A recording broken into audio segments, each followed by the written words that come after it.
ونشهد أن سيدنا وحبيبنا ومولانا محمدا عبده ورسوله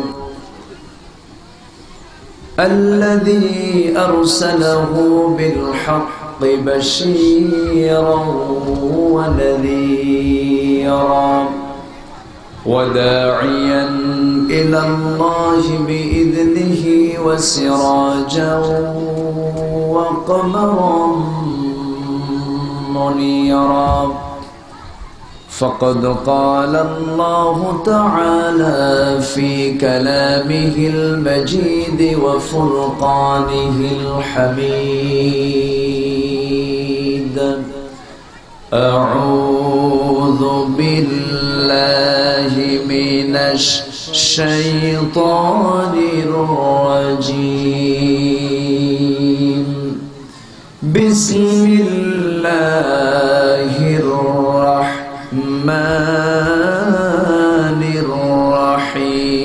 الرحيم ضرب الله مثلا للذين كفروا امرأة نوح وامرأة لوط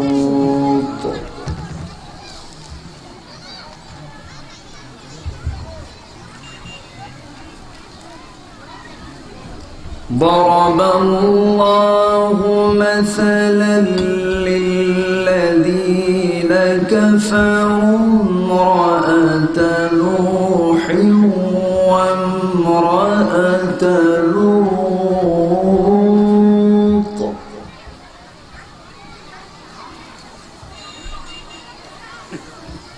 كانتا تحت عبدين من عبادنا صالحين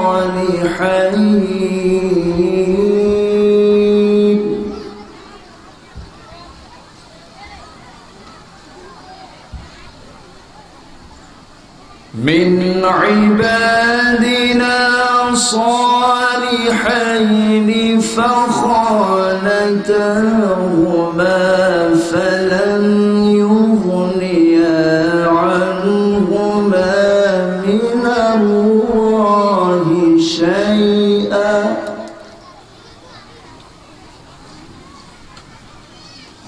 من الله شيئا وقيل ادخلا النار مع الداخلين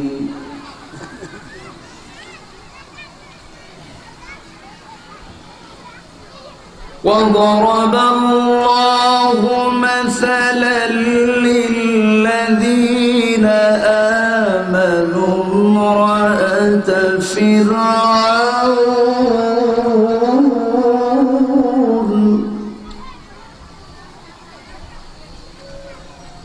إذ قالت رب ابن لي عندك بيتا في الجنة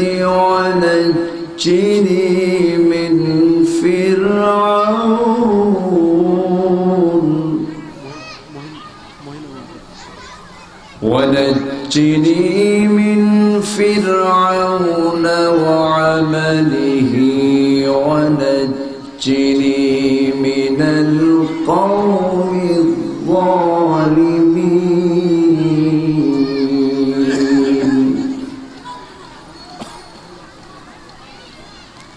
الله أكبر.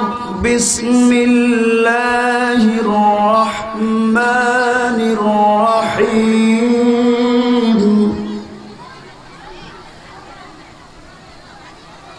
إن الله وملائكته يصلون على النبي يا أيها أيها الذين آمنوا صلوا عليه وسلموا تسليما اللهم صل على محمد وعلى آل محمد كما صليت على إبراهيم وعلى آل إبراهيم إنك حميد مجيد اللهم بارك على محمد وعلى آل محمد كما باركت على إبراهيم وعلى آل إبراهيم إنك حميد مجيد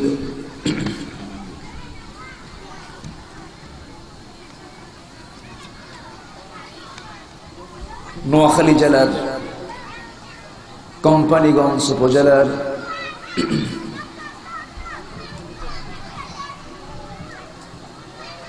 জনতা বাজার দক্ষিণ মুসাপুর ইদ্রিসিয়া তালিমুল কোরআন ইবতিদায়ী মাদ্রাসা মাহফিল ইন্তেজামিয়া কমিটি কর্তৃক আয়োজিত দুদিন ব্যাপী তাফসীরুল কোরআন মাহফিলের 3টি প্রোগ্রামের আজকের এই দিনের বেলা অনুষ্ঠিত মহিলা সমাবেশের সম্মানিত সুযোগ্য সভাপতি, আজকের মাহফিলের সম্মানিত প্রধান অতিথি, বিশেষ অতিথি,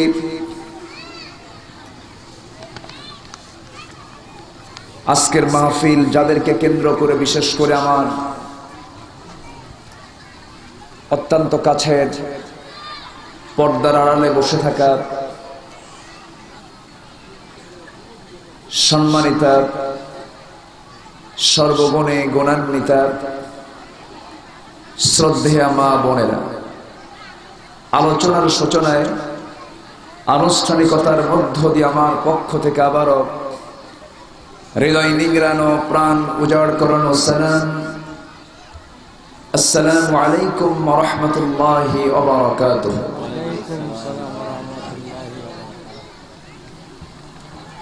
আল্লাহ পাকের অশেষ শুকর যে মহান রব্বুল ইজ্জতুল জালাল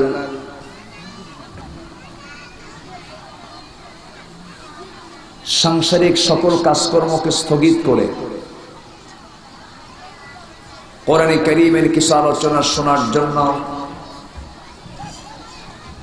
এই ব্যস্তপূর্ণ সময়কে উপেক্ষা করে কোরআনের টানে যে মহান রব্বুল ইজ্জতুল জালাল আমার মা বোনদেরকে আসার তৌফিক দিলেন, সেই মহান রবের শানে আমরা সবাই কালিমাতুশ শুকর আদায় করি। আমরা মুহাব্বাতান চুপে চুপে বলে উঠছি আলহামদুলিল্লাহ। সম্মানিতা মা, আমার সম্মানিতা শ্রদ্ধেয়া বোনেরা, আমি আলোচনার সূচনায় সূরা তাহরীমের শেষ দিকের আমি দুই তিনটা আয়াত আমি তেলাওয়াত করেছি।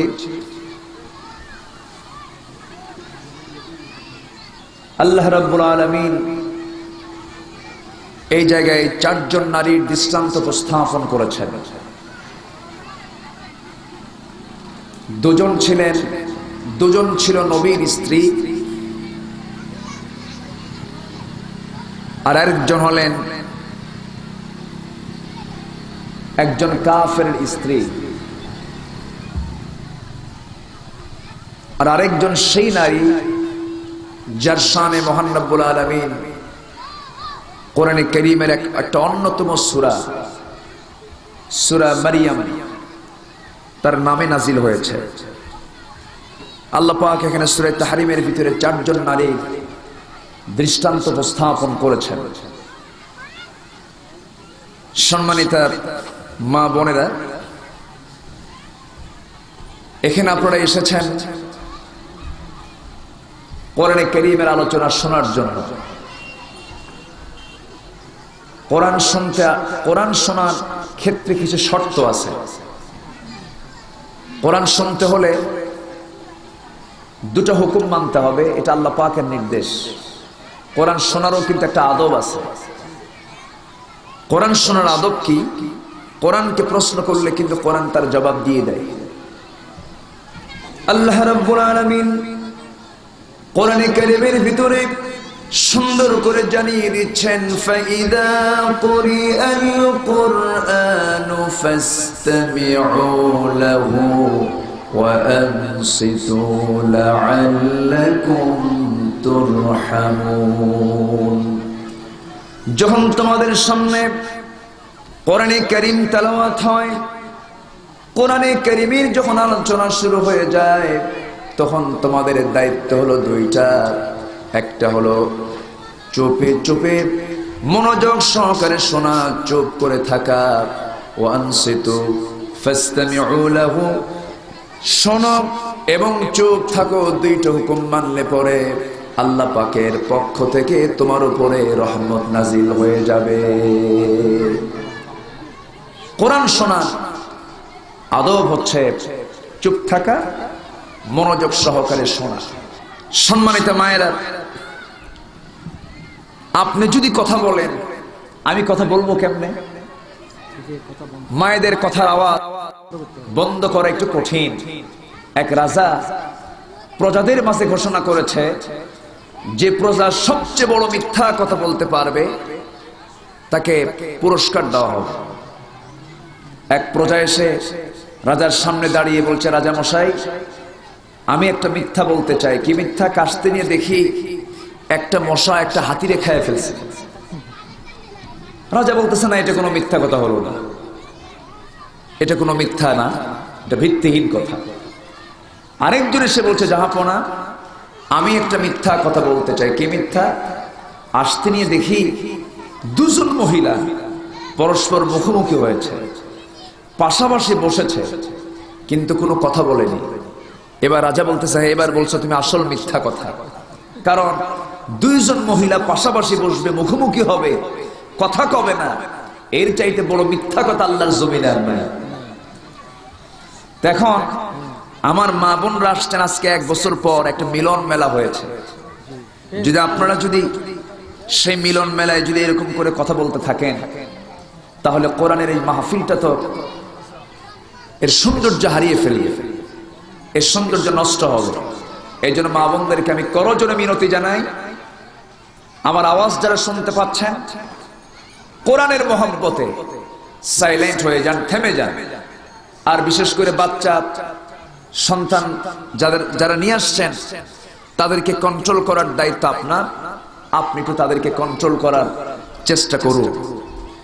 সম্মানিত মায়েরা, এই পৃথিবীতে আল্লাহ পাক মানুষ কিন্তু আগেই পাঠাননি। আগে আল্লাহ পাক একজনকে সৃষ্টি করেছেন। সৃষ্টির পিছনে প্রথম সৃষ্টি হয়েছে পুরুষ। আল্লাহ পাক আদম আলাইহিস সালামকে সৃষ্টি করে রেখে দিলেন জান্নাতের ভিতরে। বলা হলো, তুমি জান্নাতে অবস্থান করো। কিন্তু আদম আলাইহিস সালাম জান্নাতের মধ্যে অবস্থান করতে করতে তার ভালো লাগে না, একাকী নিঃসঙ্গ জীবন তার অস্থির হয়ে উঠল। আল্লাহকে বলছেন, আল্লাহ, জান্নাতের মধ্যে থাকবো আমি একা একা, আমার তো ভালো লাগতেছে না। আল্লাহ রাব্বুল আলামিন তার বাম পাজরের হাড় থেকে আল্লাহ রাব্বুল আলামিন তার জীবন সঙ্গিনী হাওয়া আলাইহিস সালামকে পয়দা করে জানিয়ে দিলেন, তোমরা দুজন মিলে জান্নাতের ভিতর অবস্থান করো, কিন্তু শর্ত জোড়ায় দিলাম, ফালা তাকরাবা হাযিহিশ শাজারাতা ফাতাকুনা মিনাজ যালিমিন। কিন্তু শর্ত হলো, নিষিদ্ধ বৃক্ষের নিকটে তুমি যেতে পারবে না, তোমরা দুজন যেতে পারবে না। যদি চলে যাও জালিমদের অন্তর্ভুক্ত হয়ে যাবে। ফাখানাতা ফাযাল্লাহুমা শাইতান, শয়তান তাদেরকে পদস্খলন করে দিল। নিষিদ্ধ বৃক্ষের কাছাকাছি যখন চলে গেলেন, বেহেশতের পোশাকগুলো তাদের শরীর থেকে খোলা শুরু হয়ে গেল। জান্নাতের মধ্যে টেকার যোগ্যতা তাদের থাকলো না, টেকার যোগ্যতা হারিয়ে ফেললেন, অবস্থানের যোগ্যতা তারা হারিয়ে ফেললেন। সঙ্গে সঙ্গে আল্লাহ রাব্বুল আলামিন জানিয়ে দিলেন, قُلْنَا اهْبِطُوا مِنْهَا جَمِيعًا فَإِمَّا يَأْتِيَنَّكُمْ مِنِّي هُدًى فَمَنْ تَبِعَ هُدَايَ فَلَا خَوْفٌ عَلَيْهِمْ وَلَا هُمْ يَحْزَنُونَ। বলা হলো আদম, ওরে হাওয়া, তোমরা জান্নাতের মধ্যে টিকতে পারবে না, আমি তোমাদেরকে দুনিয়ায় পাঠিয়ে দিলাম। একজন পড়লেন সাবকন্টিনেন্টের শ্রীলঙ্কার শরণদ্বীপে, আরেকজন পড়লেন জেদ্দার মাটিতে, প্রায় 3000 মাইল ডিস্টেন্স। একজন পড়লেন জেদ্দায়, একজন পড়লেন সেই শ্রীলঙ্কায়। দুজন দুইটা প্রান্তে দুজন পড়ে গেলেন। ওই যে জমিনে পড়লেন, দোয়া শুরু করে দিলেন আল্লাহর দরবারে। আল্লাহর দরবারে রোনাজারে শুরু করলেন, আল্লাহর কাছে চোখের পানি ফেলে ফেলে কাঁদেন। এমন পরিমাণ কান্না, আদম আলাইহিস সালাতু ওয়াস সালাম কেঁদেছেন। তাফসীর এসেছে 300 বছর পর্যন্ত তিনি কান্নাকাটি করেছেন। যে দোয়া পড়ে তিনি আল্লাহর কাছে চোখের পানি ফেলে ফেলে কেঁদেছেন, সেই দোয়াটা আল্লাহ রাব্বুল আলামিন কোরআনে কারীমের মধ্যে কোট করে দিয়েছেন। রব্বানা যালামনা أنفسنا وإن لم تغفر لنا وترحمنا لنكونن من الخاسرين। আল্লাহ তাআলা, আমি আমার নফসের উপরে জুলুম করেছি, তুমি যদি আমাকে না মাফ করো আমি তো ক্ষতিগ্রস্তদের অন্তর্ভুক্ত হয়ে যাব। এরকম করে কান্না কাঁদতে কাঁদতে 300 বছর পর তাদের মধ্যে সাক্ষাৎ মিলে গেল। 300 বছর পর দুজন এক জায়গায় মিলিত হলেন। গোটা পৃথিবীতে তখন মানুষ মাত্র 2 জন ছিল, আদম আলাইহিস সালাতু হাওয়া আলাইহিস সালাতু ওয়াস সালাম। দুজন একসঙ্গে যেই ময়দানে মিলিত হলেন, সেই ময়দানের নাম হলো আরাফাতের ময়দান। আরাফাতের ময়দানে তাদের সাক্ষাৎ হলো দুনিয়ার জিন্দেগিতে প্রথম। আদম বলছেন, হাওয়া তুমি কই ছিলা? হাওয়া বললেন, আদম তুমি কই ছিলা? 300 বছর পরে সাক্ষাৎ, নতুন সংসার জীবন শুরু হলো। ওয়াল্লামা আদম আল আসমাআ কুল্লাহা, আদম আলাইহিস সালাতু ওয়াস সালামকে আল্লাহ পাক সকল নামের শিক্ষা দিয়ে দিলেন। তিনি ছিলেন কৃষিকাজের উপকার। এক একটা নবীর এক একটা মানে স্পেশালিটি ছিল। যেরকম ডাক্তার তো সবাই, কিন্তু সব ডাক্তারের ফাংশন তো এক না। কেউ সার্জিক্যাল, কেউ মেডিসিন, তারপরে কেউ আছে এরকম কি বলে গাইনি সেকশনে আছে কিছু মহিলারা, সবাই এমবিবিএস, কিন্তু এক একজনের এক একটা ফাংশন থাকে। তো ইদ্রিস আলাইহিস সালাতু ওয়াস সালাম ছিলেন টেক্সটাইল ইঞ্জিনিয়ার, দাউদ আলাইহিস সালাতু ওয়াস সালাম ছিলেন একজন কামার, অস্ত্র নির্মাণকারী। অস্ত্র কেমনে বানাতে হয় উনি এটার কৌশল শিক্ষা দিয়েছেন। তারপরে এইরকম করে আল্লাহ রাব্বুল আলামিন এক একজন নবীকে এক এক রকম একটা এক্সট্রা যোগ্যতা দিয়ে দুনিয়াতে পাঠিয়েছেন। সমস্ত সভ্যতার অগ্রনায়ক হচ্ছেন আম্বিয়া কেরাম। তো পৃথিবীতে প্রথম কৃষিকাজ স্টার্ট করেছেন আদম আলাইহিস সালাতু ওয়াস সালাম। তো আদম আলাইহিস সালাতু ওয়াস সালাম তার স্ত্রীকে নিয়ে সংসার জীবন শুরু করলেন। সংসার জীবন শুরু করতেই আল্লাহ রাব্বুল আলামিন তাদেরকে সন্তানাদি দেওয়া শুরু করলেন। সেই সময় আল্লাহ রাব্বুল আলামিন হাওয়া আলাইহিস সালাতু ওয়াস সালামের পেটে 2টা করে সন্তান দিতেন। একটা ছেলে হতো, একটা মেয়ে হতো। এবং তারা যখন পরিণত বয়সে যখন পৌঁছে যেত, আগের পক্ষের ছেলে দিয়া পরের পক্ষের মেয়েকে বিয়ে দেওয়া হতো। মানে জাস্ট একসঙ্গে জন্ম নিয়েছে এরকম ভাই বোনকে বিয়ে দেওয়া হতো না। জাস্ট আগের পক্ষের ছেলে পরের পক্ষের মেয়ে, আগের পক্ষের মেয়ে পরের পক্ষের ছেলে, এরকম করে বিয়ের সিস্টেম সেই সময় ছিল। কারণ ওই সময় তো আর কোনো মানুষ পৃথিবীতে নাই। কারণ ওই সময়ের ম্যারিয়েজ সিস্টেম যদি এখন কেউ চালু করতে চায় হবে না। এজন্য আল্লাহ রাব্বুল আলামিন ওই সময়ের জন্য যে আইন দরকার, সে আইন ওই সময়ের আসমানি কিতাব অনুযায়ী প্রযোজ্য ছিল। আমার নবীর কাছে যখন কোরআন এসেছে, কোরআন আসার পরে আর আগের সমস্ত কিতাবের হুকুম আর চলবে না। কারণ আল্লাহ রাব্বুল আলামিন আগের সময়ের প্রেক্ষাপট, মানুষ, প্রকৃতি, সমাজ, সার্বিক অবস্থা বিবেচনা করে আল্লাহ রাব্বুল আলামিন যে আইন দরকার সে আইন সেই সময় দিয়েছিলেন। আর কোরআনটা আল্লাহ রাব্বুল আলামিন দিয়েছেন কিয়ামত পর্যন্ত ব্যালেন্স করে। মানব জীবনের জন্য যা কিছু প্রয়োজন আল্লাহ রাব্বুল আলামিন এই কালামের মধ্যে তা বলে দিয়েছেন, কোনো কিছু বাদ দেননি। আল্লাহ রাব্বুল আলামিন বলেন, মা ফাররাতনা ফিল কিতাবি মিন শাইইন ওয়ালা আসগরা মিন যালিকা ওয়ালা আকবারা ইল্লা ফি কিতাবিম মুবিন। এমন কোন ছোট বিষয় নাই, এমন কোন বড় বিষয় নাই যার মধ্যে আমি আল্লাহ কোট করে দেই নাই, সবকিছু বলে দিয়েছি। এই কোরআন শুধু পুরুষের জন্য নাজিল হয় নাই, মাদের জন্য নাজিল হয়েছে। অর্থাৎ মানব জাতির জন্য যা কিছু প্রয়োজন আল্লাহ পাক এর মধ্যে বলে দিয়েছেন। সম্মানিতা মা, কিন্তু দুঃখজনক হলো সত্য, পৃথিবীতে যত খুন, যত হত্যা, এর পিছনে নারী একটা অন্যতম ফ্যাক্ট। পৃথিবীর প্রথম যে খুন হয়েছে সেই খুনটা হলো কিন্তু নারী কেন্দ্রিক। কাবিল বলল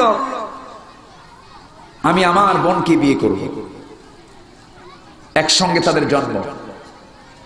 সে বলল না আমি আমার বোনকে বিয়ে করব, কিন্তু নিজের বোনকে, নিজের একসঙ্গে জন্ম নেওয়া বোনকে তো বিয়ে করা যাবে না, ওই সময় শরীয়তটা হারাম। বলে ফেললো না আমি আমার নিজের বোনকে বিয়ে করব, আমার বোন দেখতে সুন্দর ও দেখতে অসুন্দর। শয়তান তাকে ওয়াসওয়াসা করল। শেষ পর্যন্ত কাবিল হাবিলকে বলল, হাবিল প্রয়োজনে আমার বোনকে বিয়ে করার জন্য আমি তোরে খুন করব। শেষ পর্যন্ত খুনের বোঝা তার কাঁধে চলে আসলো। কেন? একটা নারীকে পাওয়ার জন্য। পৃথিবীর প্রথম যে মার্ডার, প্রথম যে খুন হলো, এটা ছিল নারী কেন্দ্রিক। মা,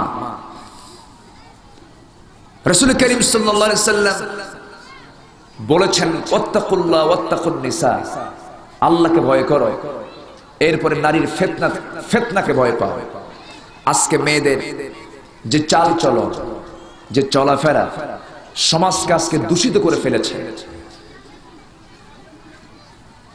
আল্লাহ রাব্বুল আলামিন এই জায়গায় মাদের শিক্ষার জন্য 4 জন মহিলার দৃষ্টান্ত দিয়েছেন। আমি সুযোগ পেলে যদি আপনারা আমার কথা যদি শুনতে চান, মনোযোগ দিয়ে যদি শোনেন, তবে হ্যাঁ, মাদের আওয়াজ কমে গেছে অনেকটা। আমার মা একটু চুপে চুপে বলেন তো আলহামদুলিল্লাহ। সম্মানিত মায়েরা, আসলে বক্তৃতা দেখে না দিলে যা হয়, যখন সামনে কোনো শ্রোতা না পাওয়া যায় তখন বলাটা একটু টাফ হয়।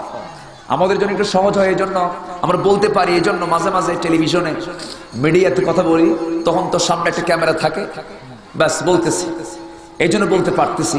তবে একটু আমার মা মনোযোগ দিয়ে শোনার চেষ্টা করবেন। ভাববেন হয়তো আপনার এই শোনাটা, এই আলোচনাটা আপনার জীবনের শেষ আলোচনাও হতে পারে। একটু বোঝার চেষ্টা করবেন। আল্লাহ পাক সমস্ত মা বোনদেরকে আমল করার নিয়তে শোনার তৌফিক দান করুন। আমার মা চুপে চুপে বলি আল্লাহুম্মা আমিন। সম্মানিত মায়েরা, আল্লাহ রাব্বুল আলামিন যে হেদায়েতের মালিক, হেদায়েত দেবেন আল্লাহ পাক, এটার চরম দৃষ্টান্ত হলো আপনি, আপনার স্বামী ভালো হলে আপনি ভালো হবেন এমন কোনো গ্যারান্টি কেউ দিতে পারবে না। আপনার স্বামী খারাপ হলেই যে আপনি খারাপ হবেন তাও আপনি বলতে পারবেন না। হেদায়েত দেওয়ার মালিক হচ্ছেন আল্লাহ রাব্বুল আলামিন। এই জন্য এই 4 জন মহিলার দৃষ্টান্ত উপস্থাপন করেছেন। হেদায়েত চাইতে হবে আল্লাহর কাছে। অনেকে আফসোস করেন, হুজুর আমার স্বামী ভালো না। আপনার স্বামী ভালো না, আপনি চেষ্টা করেন ভালো করার জন্য, কিন্তু ভালো না খারাপ এই নিয়ে চিন্তা ফিকির করার আপনার দরকার না। আপনি মরে যাবেন আজকে, আপনার কবরে আপনি যাবেন, আপনার কবরে সে যাবে না। লাহা মা কাসাবাত ওয়া লাকুম মা কাসাবতুম। আল্লাহ রাব্বুল আলামিন এই জন্য বান্দাকে ডেকে বলছেন, বান্দা আমার কাছে তুমি হেদায়েত চাও। ইয়্যাকা না'বুদু ওয়া ইয়্যাকা নাস্তাঈন ইহদিনাস সিরাতাল মুস্তাকিম সিরাতাল লাযীনা আন'আমতা আলাইহিম গায়রিল মাগদুবি আলাইহিম ওয়ালাদ-দাল্লিন। আল্লাহ তাআলা আমাদেরকে তুমি আল্লাহ সঠিক পথে রাস্তা দেখিয়ে দাও, সিরাতুল মুস্তাকিম আমাদেরকে নসিবে জুটায় দাও, সেই পথ আমাদেরকে দিয়ে দাও যে পথে চিরশান্তি, আর সেই পথ থেকে আমাদেরকে দূরে রাখো যে পথে চিরভ্রান্তি। আল্লাহর কাছে চাইতে হবে। নবীর স্ত্রী হয়েও হেদায়েতের পথ পায় না, এমন দৃষ্টান্ত আল্লাহ রাব্বুল আলামিন তুলে ধরে বলছেন, দারাবাল্লাহু মাসালান লিল্লাযীনা কাফারু ইমরাআতা নূহ ওয়া ইমরাআতা লূত কানাতা তাহতা আবদাইনি মিন ইবাদিনা সালিহাইনি ফাখানাতাহুমা فلم يغنيا عنهما من الله شيئا وقيل ادخلا النار مع الداخلين। আল্লাহ রাব্বুল আলামিন এই জায়গায় দুজন পয়গম্বর হযরত নূহ আলাইহিস সালাতু ওয়াস সালাম, লূত আলাইহিস সালাতু ওয়াস সালামের দুজন স্ত্রীর প্রসঙ্গ টেনেছেন। ওয়ালিহার ওয়াগিলা, এই দুইজন মহিলা নবীর স্ত্রী হওয়ার পরও ছিল তারা কাফের। আল্লাহর নবীরা যা বলতেন সমস্ত কিছু কাফেরদের মাঝে গিয়ে সব প্রকাশ করে দিত। ফাখানাতাহুমা, খেয়ানত করত তারা। নবীর স্ত্রী এত কাছাকাছি থাকার পরও তারা হেদায়েতের গন্ধ পায় নাই, হেদায়েত তাদের নসিবে জোটে নাই। আল্লাহ রাব্বুল আলামিন স্বামী ভালো বলে বউকে তার সঙ্গে জান্নাত দিয়ে দিবেন এমন কথা কোথাও বলেননি। আবার বউ ভালো হবে সেই ওসিলায় স্বামীকে জান্নাতে নিয়ে যাবেন কোথাও বলেননি।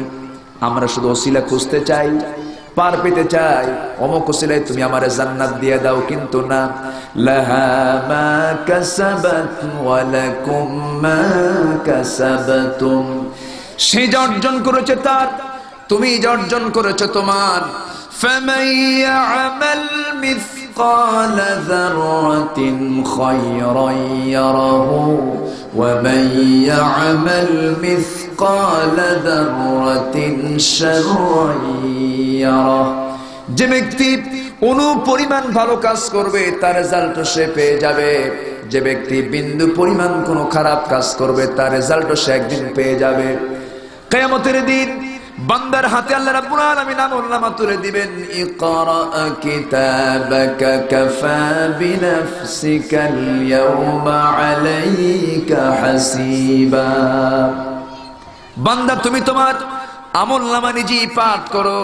কোন দিন কোন সময় কি করেছো, কোন বিকেল বেলা তুমি কোন পার্কে তুমি ঘোরাফেরা করতে গেছো, কোন বিকেলে তুমি কোন পুরুষের সঙ্গে ডেটিং করেছো, কার সঙ্গে তুমি মোবাইলে মত বিনিময় করেছো, রাত 12টার পরে তুমি কার সঙ্গে কথা বলেছো, মোবাইলে 3G করেছো, টক করেছো, কথা বলেছো, পৃথিবীর কেউ না জানলে জানেন আমার আল্লাহ রাব্বুল আলামিন।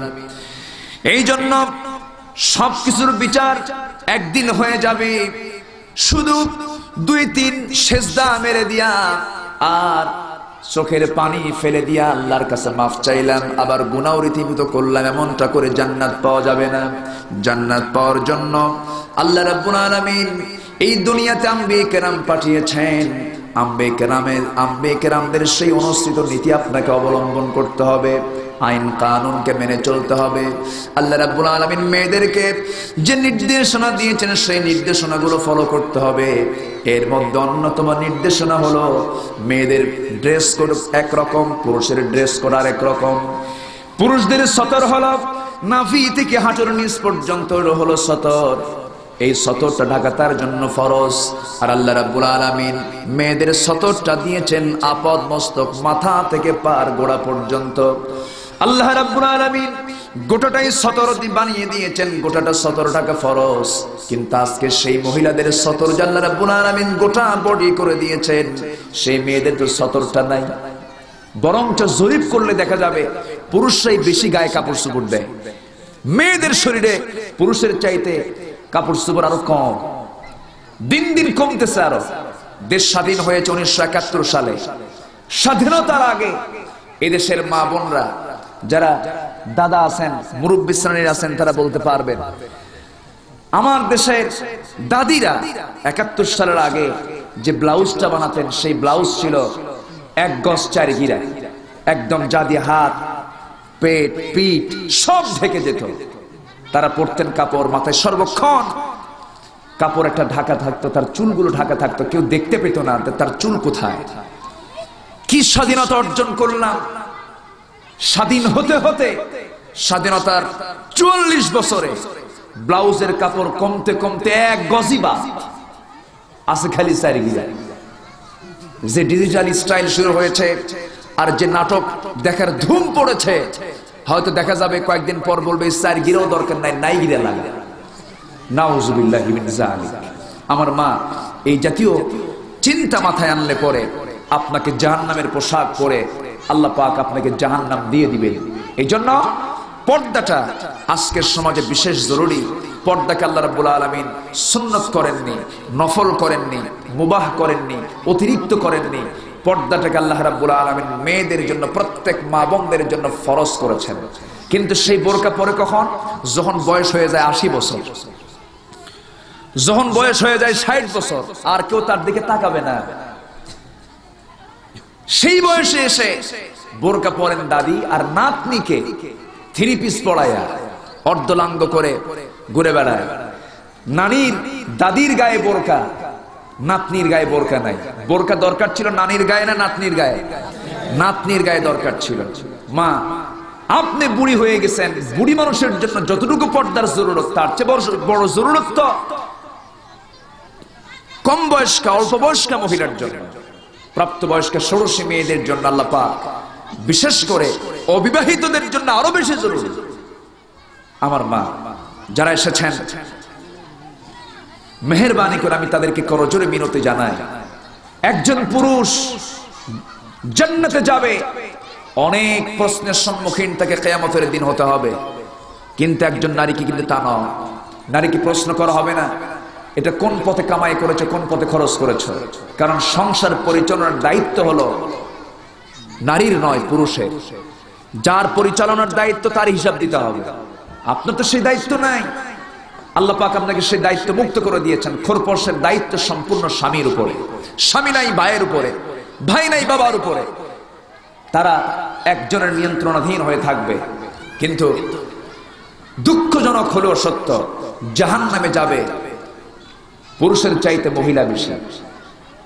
কেন জাহান্নামে যাবে? এর অন্যতম কারণ হলো পর্দাহীনতা। পর্দার পনাই আজকে সমাজে মেয়েদের। কয়জন মহিলা বোরকা পরে? তার সে বোরকাটা পরে, সে বোরকাটার কোনো জাত জুত নাই।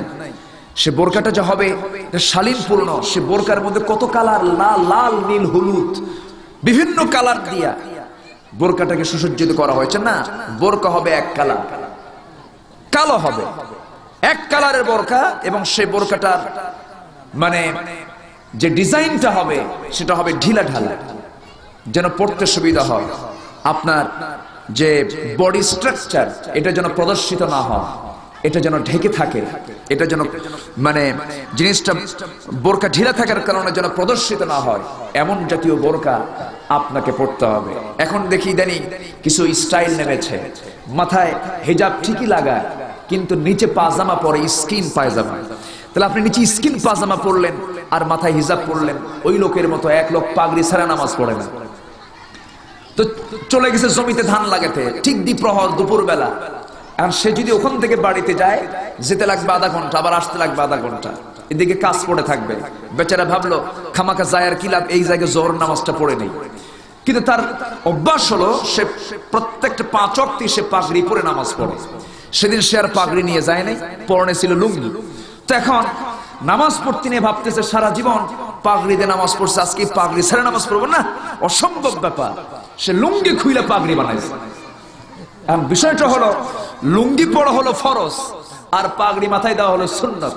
তো আপনি মাথায় হিজাব লাগালেন, নিচে আপনার পাজামা ঠিক নাই, পোশাক ঠিক নাই, সেই হিজাব লাগায় সেই নেকাব লাগায় আপনার লাভটা কি? এই জন্য আপনার আপ টু বটম, মাথা থেকে পা পর্যন্ত আল্লাহ পাক আপনাকে ঢাকতে বলেছেন ঢিলে ঢালা কাপড় চোপড় দিয়ে। আইয়ুদনিনা আলাইহিন্না মিন জালাবিহিন্না। আহা, রাসূলুল্লাহর সাহাবীরা, মহিলা সাহাবীরা পর্দার ব্যাপারে কত সতর্ক ছিলেন, রাসূল কত শক্ত পর্দার দিকে তার ইঙ্গিত ছিল। হযরত আয়েশা সিদ্দিকা রাদিয়াল্লাহু তাআলা আনহা আমার নবীর পিছনে দাঁড়ানো, একজন অন্ধ সাহাবী নবীর সঙ্গে দেখা করার জন্য আসতেছিলেন। আমার নবীজি বলছেন, আয়েশা ভিতরে চলে যাও, আমার সঙ্গে একজন সাহাবী দেখা করার জন্য আসতেছে। হযরত আয়েশা বলেন, ইয়া রাসূলুল্লাহ, যে সাহাবী আপনার সঙ্গে দেখা করতে আসে সেই তো অন্ধ মানুষ, চোখে দেখে না। আমার নবীজির চক্ষু রক্তিম আকার ধারণ হলো। নবীজি খেপে গিয়ে রেগে গিয়ে বলছেন, আয়েশা রে, সেই লোকের চোখ অন্ধ হতে পারে, তোমার চোখ তো অন্ধ নয়, ভিতরে চলে যাও। এতটুকুন সতর্ক আমার নবীজি পর্দার ব্যাপারে ছিলেন। একদিন ফাতিমা রাদিয়াল্লাহু তাআলা আনহা তার বাড়ির সামনে দিয়ে আমার রাসূল হেঁটে হেঁটে যাচ্ছিলেন, রাস্তা দিয়ে যাচ্ছিলেন। এমন সময় ফাতিমার মুখ থেকে অপ্রয়োজনীয় একটা কথা উচ্চ স্বরে নবীর কানে চলে আসলো। আমার নবীজি ঘরের মধ্যে ঢুকে বলছেন, ফাতিমা রে, রাস্তা থেকে তোমার আওয়াজ শুনতে পেলাম, এই আওয়াজটা আমি তোমার পিতা না হয়ে অন্য কেউ শুনলে তোমার পর্দার খেলাফ হয়ে যেত। আমার নবীজি এতটুকুন পর্দার ব্যাপারে সোচ্চার ছিলেন। মা, আপনার কথার পর্দা, আপনার চলাফেরার পর্দা, আপনার আচরণের পর্দা, সমস্ত কিছুর ক্ষেত্রে আপনাকে সংযমী হতে হবে। আল্লাহ রাব্বুল আলামিন সেজন্য বলে দিয়েছেন, ওয়াকারনা ফি বুয়ুতিকুন্না ওয়ালা তাবাররাজনা তাবাররুজাল জাহিলিয়াতিল উলা। ও নারী সমাজ, বাড়ির ভিতর অবস্থান করো। বাড়ি তোমার বিশাল বড় অফিস, বিশাল বড় কার্যালয়, সেখানে আছে ছেলে মেয়ে, সেখানে আছে পরিবার, সেখানে অফিস মেইনটেইন তোমাকে করতে হবে, তোমাকে রান্না বান্না করতে হবে, তোমাকে বাচ্চাদেরকে খাওয়াতে হবে, দুধ পান করাতে হবে। যদি কোনো মা সন্তানকে যদি পরিপূর্ণ দুধ পান করাতে যদি সফল হয়ে যায়, নফল নামাজ পড়লে যে সওয়াব, 24 ঘন্টা নফলের সওয়াব আল্লাহ পাক ওই মহিলার আমলনামায় দিয়ে দিবে। এখন মায়েরা দুধ খাওয়ায় না, দুধ খাওয়ালে স্বাস্থ্য নষ্ট হয়ে যাবে, আমার যৌবন নষ্ট হয়ে যাবে। দুধ না খাওয়ায় ফিডার খাওয়ায়, আবার ফিডারও খাওয়াতে চায় না, স্বামীকে ধমক মেরে কাজ করে থিয়ে বলে, আমার অফিস আছে, তুমি আমার সন্তানটা দেখো, তুমি দুধ খাওয়াও। দুধ খাওয়ানোর দায়িত্ব স্বামীর দিয়ে থুয়ে যায়। ওগুলো কি স্বামীর আল্লাহ জানে ওগুলো কি। স্বামীর থুয়ে চলে গেল, সারাদিন অফিস ওয়ার্ক করলো। মা, সমাজ ব্যবস্থা যদি ওলট পালট হয়ে যায়, সেই জায়গায় চেইন অফ কমান্ড থাকে না, সমাজ ব্যবস্থা থুবড়ে পড়ে, ভেঙ্গে পড়ে। এই জন্য আপনার যেখানে কার্যক্রম, সেই কার্যক্রম সেখানে আপনাকে চালাতে হবে। আপনার যে কাজ, সেই কাজ আপনাকে ফুলফিল করতে হবে। কাজের মেয়ের কাছে, বাড়িতে আপনার একটা কাজের মেয়ে রেখে দিয়েছেন, সেই কাজের মেয়ের কাছে আপনার সন্তানকে আপনি রেখে গেলেন, সকাল থেকে সন্ধ্যা পর্যন্ত ওই মেয়েটাকে আপনার ছেলেটাকে, আপনার সন্তানকে লালন পালন করলো। ও যা বলবে ও তা শিখবে, ও যা শিখাবে ও তাই শিখবে। আপনি তাকে টাইম দিতে পারলেন না। আপনার কোল ছিল সন্তানের জন্য সবচেয়ে বড় বিদ্যালয়। এই মাহরুম হচ্ছে আজকে সন্তানরা। প্রগতির নামে এগুলো প্রগতি নয়, এগুলো দুর্গতি।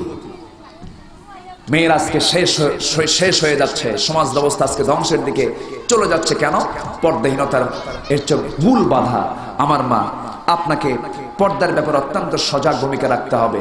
ফাতিমার মতো একজন মহিলা এত গরিব ছিলেন, মা ছিলেন খাদিজাতুল কুবরা রাদিয়াল্লাহু তাআলা আনহা, এত বড় ধনী মহিলা, মক্কার সবচেয়ে বড় ধনকুবের একজন মহিলা ছিলেন খাদিজাতুল কুবরা।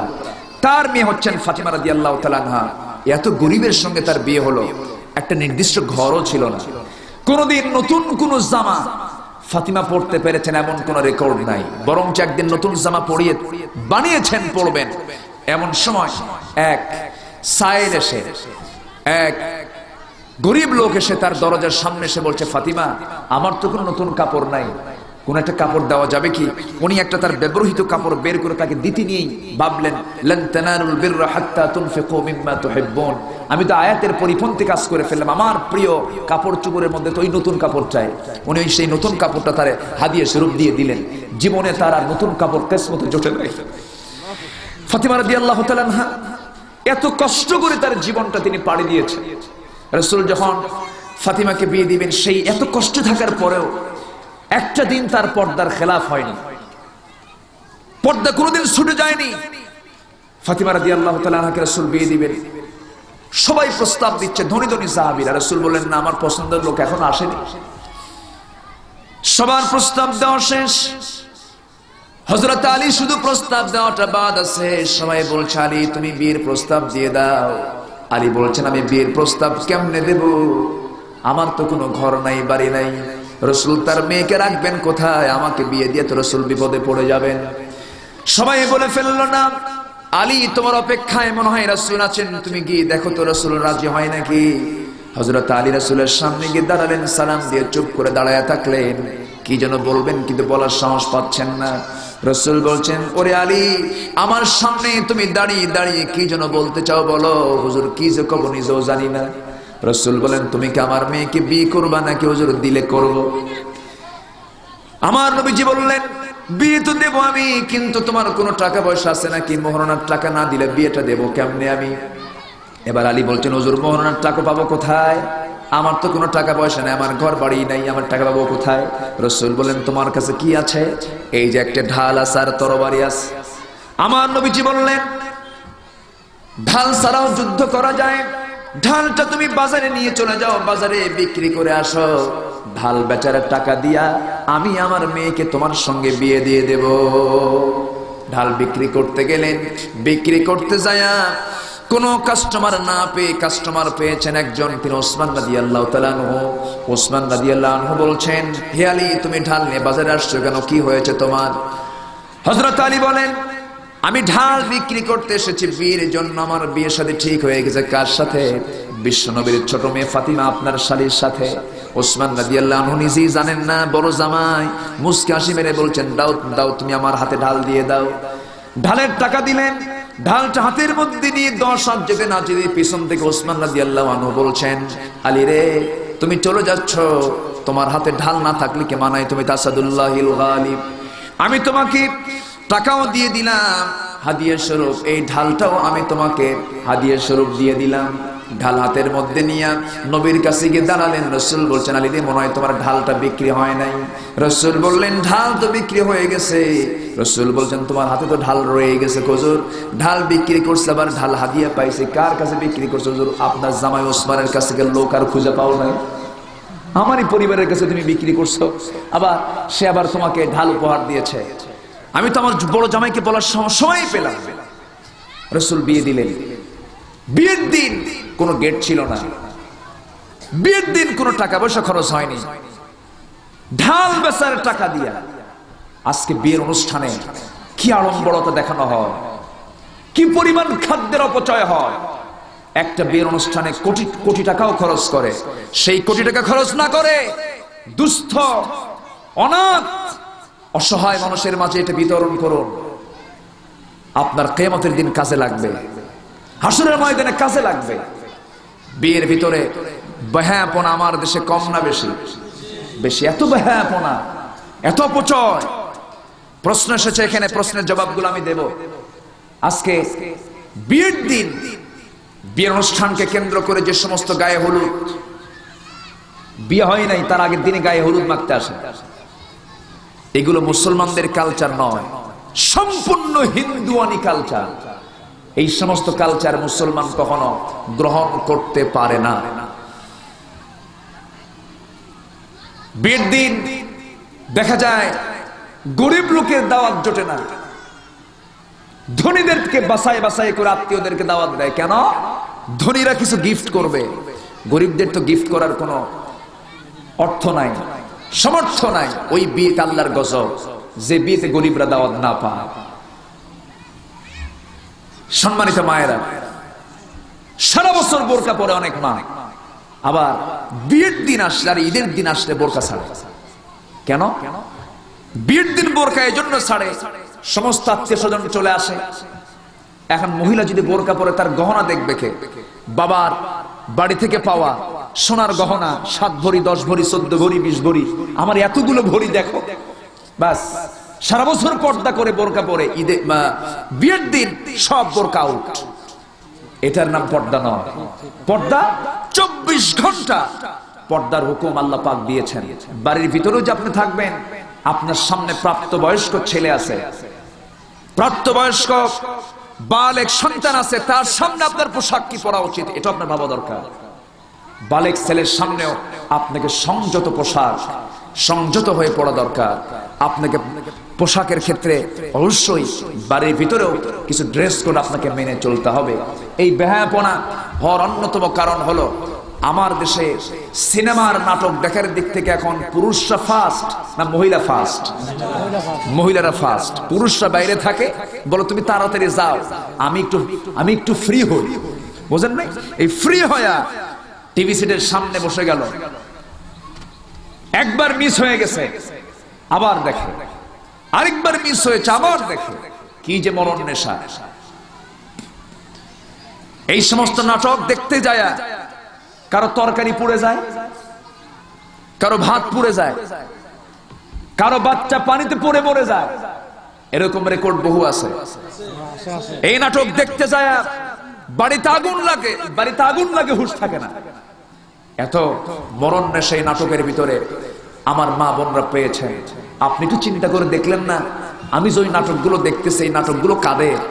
এই নাটকগুলো তো মুসলিম পরিবারের নয়, মুসলমানদের কালচার নয়, হিন্দুদের দ্বারা পরিচালিত নাটক হচ্ছে ইমান বিধ্বংসী কামান। অ্যাটম বম পৃথিবীর জন্য যত বড় না হুমকি স্বরূপ, তার চেয়ে বড় হুমকি হলো এই সমস্ত ভারতীয় চ্যানেলগুলো। মা ঘূর্ণাক্ষরেও আজকের থেকে ওয়াদা করবেন, টেলিভিশনে কোন প্রকার ভারতীয় কোন চ্যানেল দেখতে পারবো না। এই জাতীয় যদি সিদ্ধান্ত নিতে পারেন, আপনার চোখ যদি হেফাজত থাকে, আল্লাহ পাক আপনার জান্নাতের জন্য গ্যারান্টি দিয়ে দিবে। আপনার চোখ হেফাজত করতে হবে। ইন্নাস সামআ ওয়াল বাসারা ওয়াল ফুআদা কুল্লু উলাইকা কানা আনহু মাসউলা।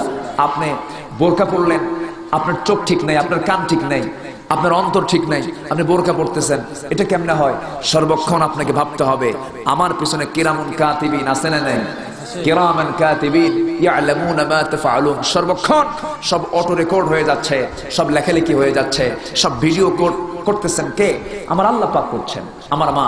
এই জন্য আপনাকে এই বিষয়টা ভাবতে হবে। আপনি আপনার কবরে যাবেন, আপনাকে নিয়ে আগে ভাবেন।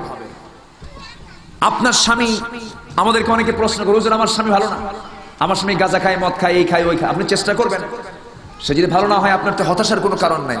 আল্লাহ পাক সেই জন্য এই সমস্ত নারীদের দৃষ্টান্ত দিয়েছেন। সম্মানিত মায়েরা, তো নবীর স্ত্রী হলেই যে সে ভালো হয়ে গেল তা না। নবীর স্ত্রী হয়েও কিন্তু জান্নাত পায় নাই। ওয়াকিলা দুখুলান না, তারা জাহান্নামের অধিবাসী হয়েছে। কেন? ঈমান হারা ছিল।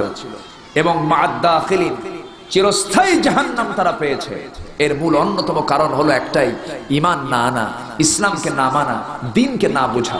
আল্লাহ রাব্বুল আলামিন নবীর দুজন স্ত্রীর দৃষ্টান্ত প্রথম আয়াতে দিলেন, কিন্তু নবীর স্ত্রী হয়ে লাভ কি? ঈমান না আনার কারণে তারা জান্নাতে নয়, তারা জাহান্নামে হয়ে গেল। আল্লাহ রাব্বুল আলামিন এবার একজন কাফেরের স্ত্রীর দৃষ্টান্ত দিচ্ছেন। দেখেন কাফেরের স্ত্রীর চরিত্রটা কি। আল্লাহ রাব্বুল আলামিন সেই নারীর ইতিহাস তুলে ধরে বলছেন, দারাবাল্লাহু মাসালাল লিল্লাযীনা আমানু ইমরাআত ফিরআউন ইয ক্বালাত রাব্বি ইবনি লি ইনদাকা বাইতান ফিল জান্নাতি ওয়া নাজ্জিনি من فرعون وعمله ونجني من القوم الظالمين। আল্লাহ রাব্বুল আলামিন এখানে ইমরাত ফিরআউনের স্ত্রী আসিয়ার দৃষ্টান্তটা টান দিয়ে বুঝায় দিচ্ছেন, দেখো আমার এই বান্দি আমাকে কি পরিমাণ ভালোবেসেছে। তার তাকে প্রস্তাব দিয়েছে কুফরকে গ্রহণ করার জন্য, শিরকে গ্রহণ করার জন্য তাকে আকৃষ্ট করতেছে, অথচ সে পার্থিব সকল স্বার্থ জলাঞ্জলি দিয়ে সে আমাকে ভালোবেসেছে। আসিয়া আলাইহিস সালাতু ওয়াস সালামকে ফেরাউন যখন বলে ফেললো, ওরে আসিয়া, তুমি আমার রাজরানী, তুমি কি চাও সবকিছু দিয়ে দেব, তুমি আমাকে রব হিসেবে মানো, মুসার দিনকে তোমাকে ছাড়তে হবে, কিন্তু আসের একটাই কথা, ইসলাম কবুল করেছে সব ছাড়বো, কিন্তু আল্লাহর দিন থেকে এক চুল পরিমাণ নড়বো না। চূড়ান্ত রায় তিনি দিয়ে দিলেন। তার মুখ থেকে বের হয়ে গেল, ও আমার স্বামী, তুমি আমাকে যাই করো না করো, আমি ব্যাপারে অনর সিদ্ধান্ত নিয়ে নিলাম, লা ইলাহা ইল্লাল্লাহু মুসা কালিমুল্লাহ। তিনি যখন অনর সিদ্ধান্ত দিলেন, ফেরাউন বলছে, আসিয়া শোনো, আমি তোমার স্বামী, কোনোদিন তোমাকে আমি ব্যক্তিগতভাবে কোনো হানা দেই নাই, কোনো জুলুম করি নাই, আমি তোমাকে রাজরানীর আসনে তোমাকে অলঙ্কৃত করেছে, তোমার প্রতি আমি জুলুম দেই নাই, অত্যাচার করি নাই, কিন্তু একটা কথা, তুমি যদি আজকে আমার হুকুমকে না মানো, তোমাকে আমি দুনিয়া থেকে চিরতরে বিদায় করে দেব। আসিয়া বলেন, আমার স্বামী, আপনার প্রতি আমার শ্রদ্ধাবোধের কোনো কমতি নাই, সম্মানের কোনো কমতি নাই, কিন্তু আমি তো চিরস্থায়ী জীবনকে নষ্ট করতে পারবো না, আমি ঈমান হারা হতে পারবো না, সব ছাড়বো, ঈমান হারা হব না। এমত অবস্থায় ফেরাউন সিদ্ধান্ত নিল, ও আসিয়া শোনো, তোমার 6টা মেয়ে সন্তানকে আমি কিন্তু দুনিয়া থেকে বিদায় করে দেব, সরাইয়া দেব। এবার আসিয়া বলছেন, আমার 6টা মেয়ে সন্তান কেন, আমাকেও তুমি টুকরো টুকরো করে দুনিয়া থেকে বিদায় করে দাও, আমার কোনো দুঃখ নেই, হাসি মুখে দুনিয়া থেকে বিদায় হব, বাতিল শক্তির কাছে মাথা নত করব না। শেষ পর্যন্ত ফেরাউন তার লোমহর্ষক, হৃদয় বিদারক এমন একটা দৃশ্যের অবতারণা করে ফেললো। ফেরাউন করলো কি, তার চোখের সামনে তার বড় মেয়েটাকে ধরে ডেকচির ভিতরে গরম তেল সিদ্ধ করলো, গরম তেল গরম করলো, গরম তেলের ভিতরে বড় মেয়েটাকে ছেড়ে দিল, ভাজা মাছের মতো হয়ে গেল। স্ত্রীকে বলছে, আমার এই আসিয়া, তুই দেখ বড় মেয়েটাকে আমি দুনিয়া থেকে কেমনে বিদায় করলাম, তুই কি ইসলাম ছাড়বি না? দ্বিতীয় সন্তানকে নিক্ষেপ করা হলো, দ্বিতীয় সন্তানকেও দুনিয়া থেকে বিদায় করে দেওয়া হলো। আসিয়া অনর ভূমিকা পালন করছেন। এরকম করে 5টা মেয়েকে দুনিয়া থেকে বিদায় করার পর সর্বশেষ কন্যা সন্তানটা তার কোলের মধ্যে ছিল। কোলে থাকা সন্তানকে বলতেছে, শোনো আসিয়া, এখনো একটা সম্বল রয়ে গেছে, তুমি কি করবা বলো? আসিয়া বলছেন, আমার কিছুই করার নাই, আমি ইসলাম ছাড়তে পারবো না। সঙ্গে সঙ্গে ফেরাউন হাত লাগায় দিল সন্তানের দিকে। সন্তানটা বাবার কোলের দিকে চলে গেল, কারণ বাবার কোল তো নিরাপদ হতেই পারে। সন্তানটা বাবাকে বিশ্বাস করে নিয়ে সেই বাবার কোলে যখন চলে গেছে, বাপ সন্তানকে কোলের মধ্যে নিয়ে ফেরাউন করলো কি, ওই ডেকচির মধ্যে নিক্ষেপ করলো। সন্তানটাও দুনিয়া থেকে বিদায় হয়ে গেল, কেউ আর রইল না। এবার বলছে, আসিয়া শোনো, এখনো সময় আছে, কি করবে বলো? আসিয়া তিনি এবার হাসি মুখে বরণ করে নিয়ে বলছেন, স্বামী গো, আমার নাকের ভিতরে জান্নাতের সুঘ্রাণ পেতেছি। শেষ পর্যন্ত ফেরাউন খেপে গিয়ে রেগে গিয়ে ফিরআউন ওয়া হামান ওয়া জুনুদাহুমা সমস্ত মন্ত্রীবর্গকে ডাক দিয়ে, যেহেতু তার পারিবারিক ডিসিশন, পারিবারিক ফাংশন, সবাইকে সঙ্গে পরামর্শ করে সিদ্ধান্ত হলো তাকে দুনিয়া থেকে বিদায় করে দেওয়া। আসিয়া আলাইহিস সালাতু ওয়াস সালামকে দুনিয়া থেকে বিদায় করা হচ্ছে। এমন সময় তিনি দোয়া করছেন আল্লাহর দরবারে। কি দোয়া করছেন? রব্বি বিনিলি ইনদাকা বাইতান ফিল জান্নাতি ওয়া নাজ্জিনি মিন ফিরআউনা ওয়া আমালিহি ওয়া নাজ্জিনি মিনাল কওমিয যালিমিন। আল্লাহ তাআলা, দুনিয়ার ঘর আমার হলো না, আমার স্বামী আমাকে দুনিয়া থেকে বিদায় করে দেবে, আমার কোনো দুঃখ নাই, দুনিয়ার কোনো ঘর আমি চাই না। আল্লাহ, তুমি আমার জন্য জান্নাতের ঘর তুমি আল্লাহ আমার জন্য বানাইয়া দাও। আমাকে জালিমদের জুলুম থেকে আমাকে বাঁচায় দাও, ফেরাউনের সেই অনিষ্ট থেকে আমাকে হেফাজত করো।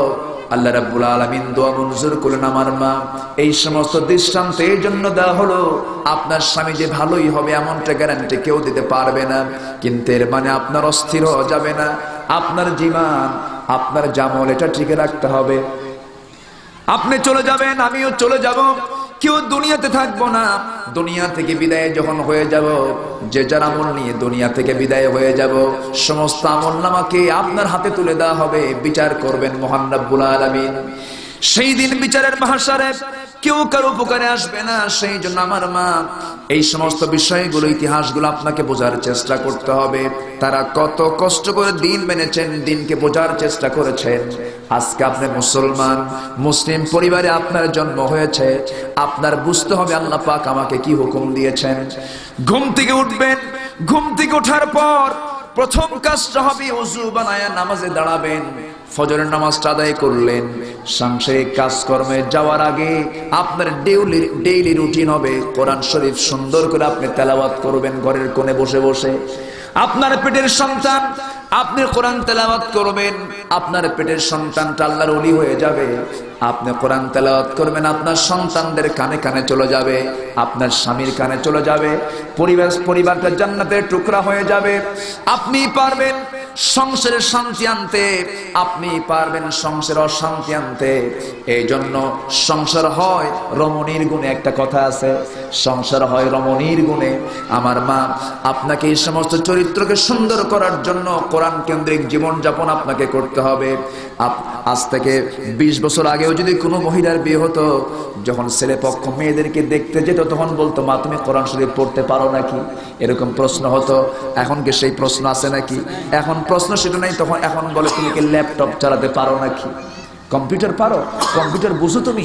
এখন সব আলট্রা মডার্ন হয়ে গেছে, মডার্নের ঠেলায় কার বউ কে নিয়ে যায় কোনো হুঁশ থাকে না।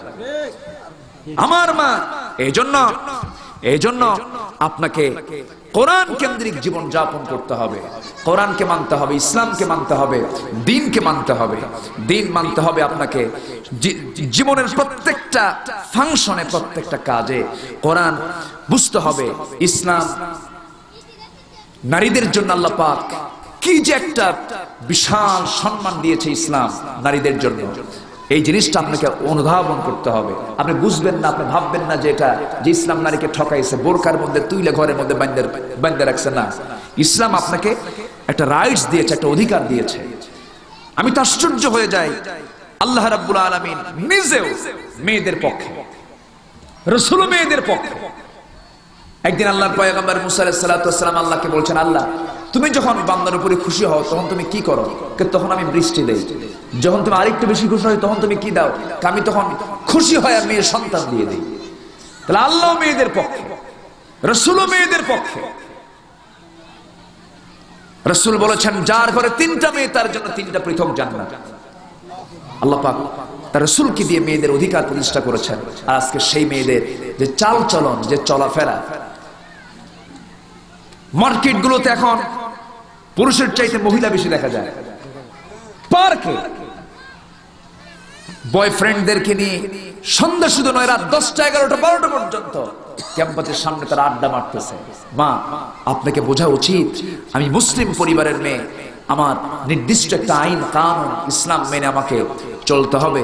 এই 60-70 বছরের জিন্দেগি পার হওয়ার পর যে জিন্দেগি সামনে পড়ে আছে, এটা কি ক্ষণস্থায়ী না চিরস্থায়ী? চিরস্থায়ী একটা জীবন আপনার সামনে পড়ে আছে। এই বিষয়টা আপনাকে একটু ফিল করার চেষ্টা করতে হবে। সম্মানিতা মা, সাংসারিক জীবনে অনেক বিপদ আসতে পারে, মুসিবত আসতে পারে, ঝড়ঝাপটা আসতে পারে, কলহ লাগতে পারে, শাশুড়ির সঙ্গে লাগতে পারে, তারপরে দেবর থাকে, ভাসুর থাকে, এই সমস্ত বিষয় আপনার অনেক জটিলতা আসতে পারে। এই ক্ষেত্রে জীবনের সকল জায়গায় ধৈর্যের পরিচয় কিন্তু দিতে হবে। মেয়েরা দেখবেন একটুতে ধৈর্যচ্যুতি ঘটে যায়, স্বামীর প্রতি রাগ জাগ করে বলে, তোমার সঙ্গে আমার সংসার করার কোনো ঠেকা নাই, তুমি আমার তালাক দিয়ে দাও। এরকম জাতীয় কিন্তু কথা কিন্তু মেয়েদের মুখ থেকে প্রায়শই শোনা যায়। এই জাতীয় কথা মা আপনি বলতে পারবেন না। স্বামীর সঙ্গে একটু গন্ডগোল হলেই বলে, তোমার সঙ্গে সংসার করে আমার জীবনই শেষ। এরকম কথা কিন্তু মেয়েদের মুখ থেকে, অনেক মেয়েদের মুখ থেকে কিন্তু এগুলো শোনা যায়। এই জাতীয় কথা আমার মা, এগুলো বলা যাবে না। ধৈর্যের পরিচয় দিতে হবে। ধৈর্যের পরিচয় দিয়েছেন ফাতিমা রাদিয়াল্লাহু তাআলা আনহা। সংসার কাকে বলে? কাপড় চোপড় নাই, ভাত নাই, খাবার নাই, 3 দিন না খাওয়া, কাউকে বললেন না। আমার নবীজি 3 দিন পরে এসে দেখেন ফাতিমার চেহারার দিকে তাকানো যাচ্ছে না, সালাম দিচ্ছেন। ফাতিমা রাদিয়াল্লাহু তাআলা আনহা কিন্তু মুখ নড়তেছে, কিন্তু আওয়াজ বের হচ্ছে না। রাসূল বলছেন, ফাতিমা তুমি কি খাও নাই কিছু? কাব্বা, আজকে আমার 3 দিন গত হতে চললো, আমার পেটে কোনো খাবার যায়নি। আলাইহা কি বলে, আন্নাহা জাইয়াতুন মুনযু সালাসাতা আইয়াম, আমি 3 দিন যাবত না খেয়ে আছি। রাসূল বললেন, আলাইকি বিসসিবরি ইয়া বিনতি, ইয়া আমার কলিজার টুকরা মেয়ে, তোমাকেও ধৈর্য ধারণ করা উচিত। তোমার বাবা মুহাম্মদ বিন আব্দুল্লাহ আজকে 4 দিন যাবত না খাওয়া। রাসূল কষ্ট করেছেন, সংসারিক জীবনে সুখ দুঃখ আসতে পারে। রাসূল বলেন, ফাতিমা আমার কলিজার টুকরা হাসান হোসেন কই, তারাও কি না খাওয়া? রাসূল এবার ফাতিমা বলছেন, আব্বা তারাও তেমন কিছু খায় নাই। রাসূল খুব কষ্ট পেলেন। রাসূল বিশেষ করে 2টা নাতিকে, বিশেষ করে হোসাইনকে রাসূল মহব্বত করতেন, কম না বেশি? বেশি মহব্বত করতেন। হোসাইনকে যখন তিনি পেতেন সব কাজ বাদ, হোসাইনকে তিনি টাইম দিতেন ঘন্টার পরে ঘন্টা। রাসূল হোসাইনকে খুব ভালোবাসতেন, ফাতিমাকে বেশি আদর করতেন, হোসাইনকে বেশি মহব্বত করতেন, খুব কাছে টানতেন এই দুজনকে। রাসূল বের হয়ে গেলেন যে দেখি তো এদের খাওয়ানোর কোনো ব্যবস্থা করা যায় কিনা। আমার নবীজি কাজের সন্ধানে বের হলেন। বের হতে নিয়ে দেখতে পেলেন একটা কাজ তিনি পেলেন ইহুদির বাড়ি থেকে। সেখানে তার কি করতে হবে? কূপ থেকে পানি তুলতে হবে, 1 বালতি পানি তুললে 1টা করে খেজুর দেওয়া হবে।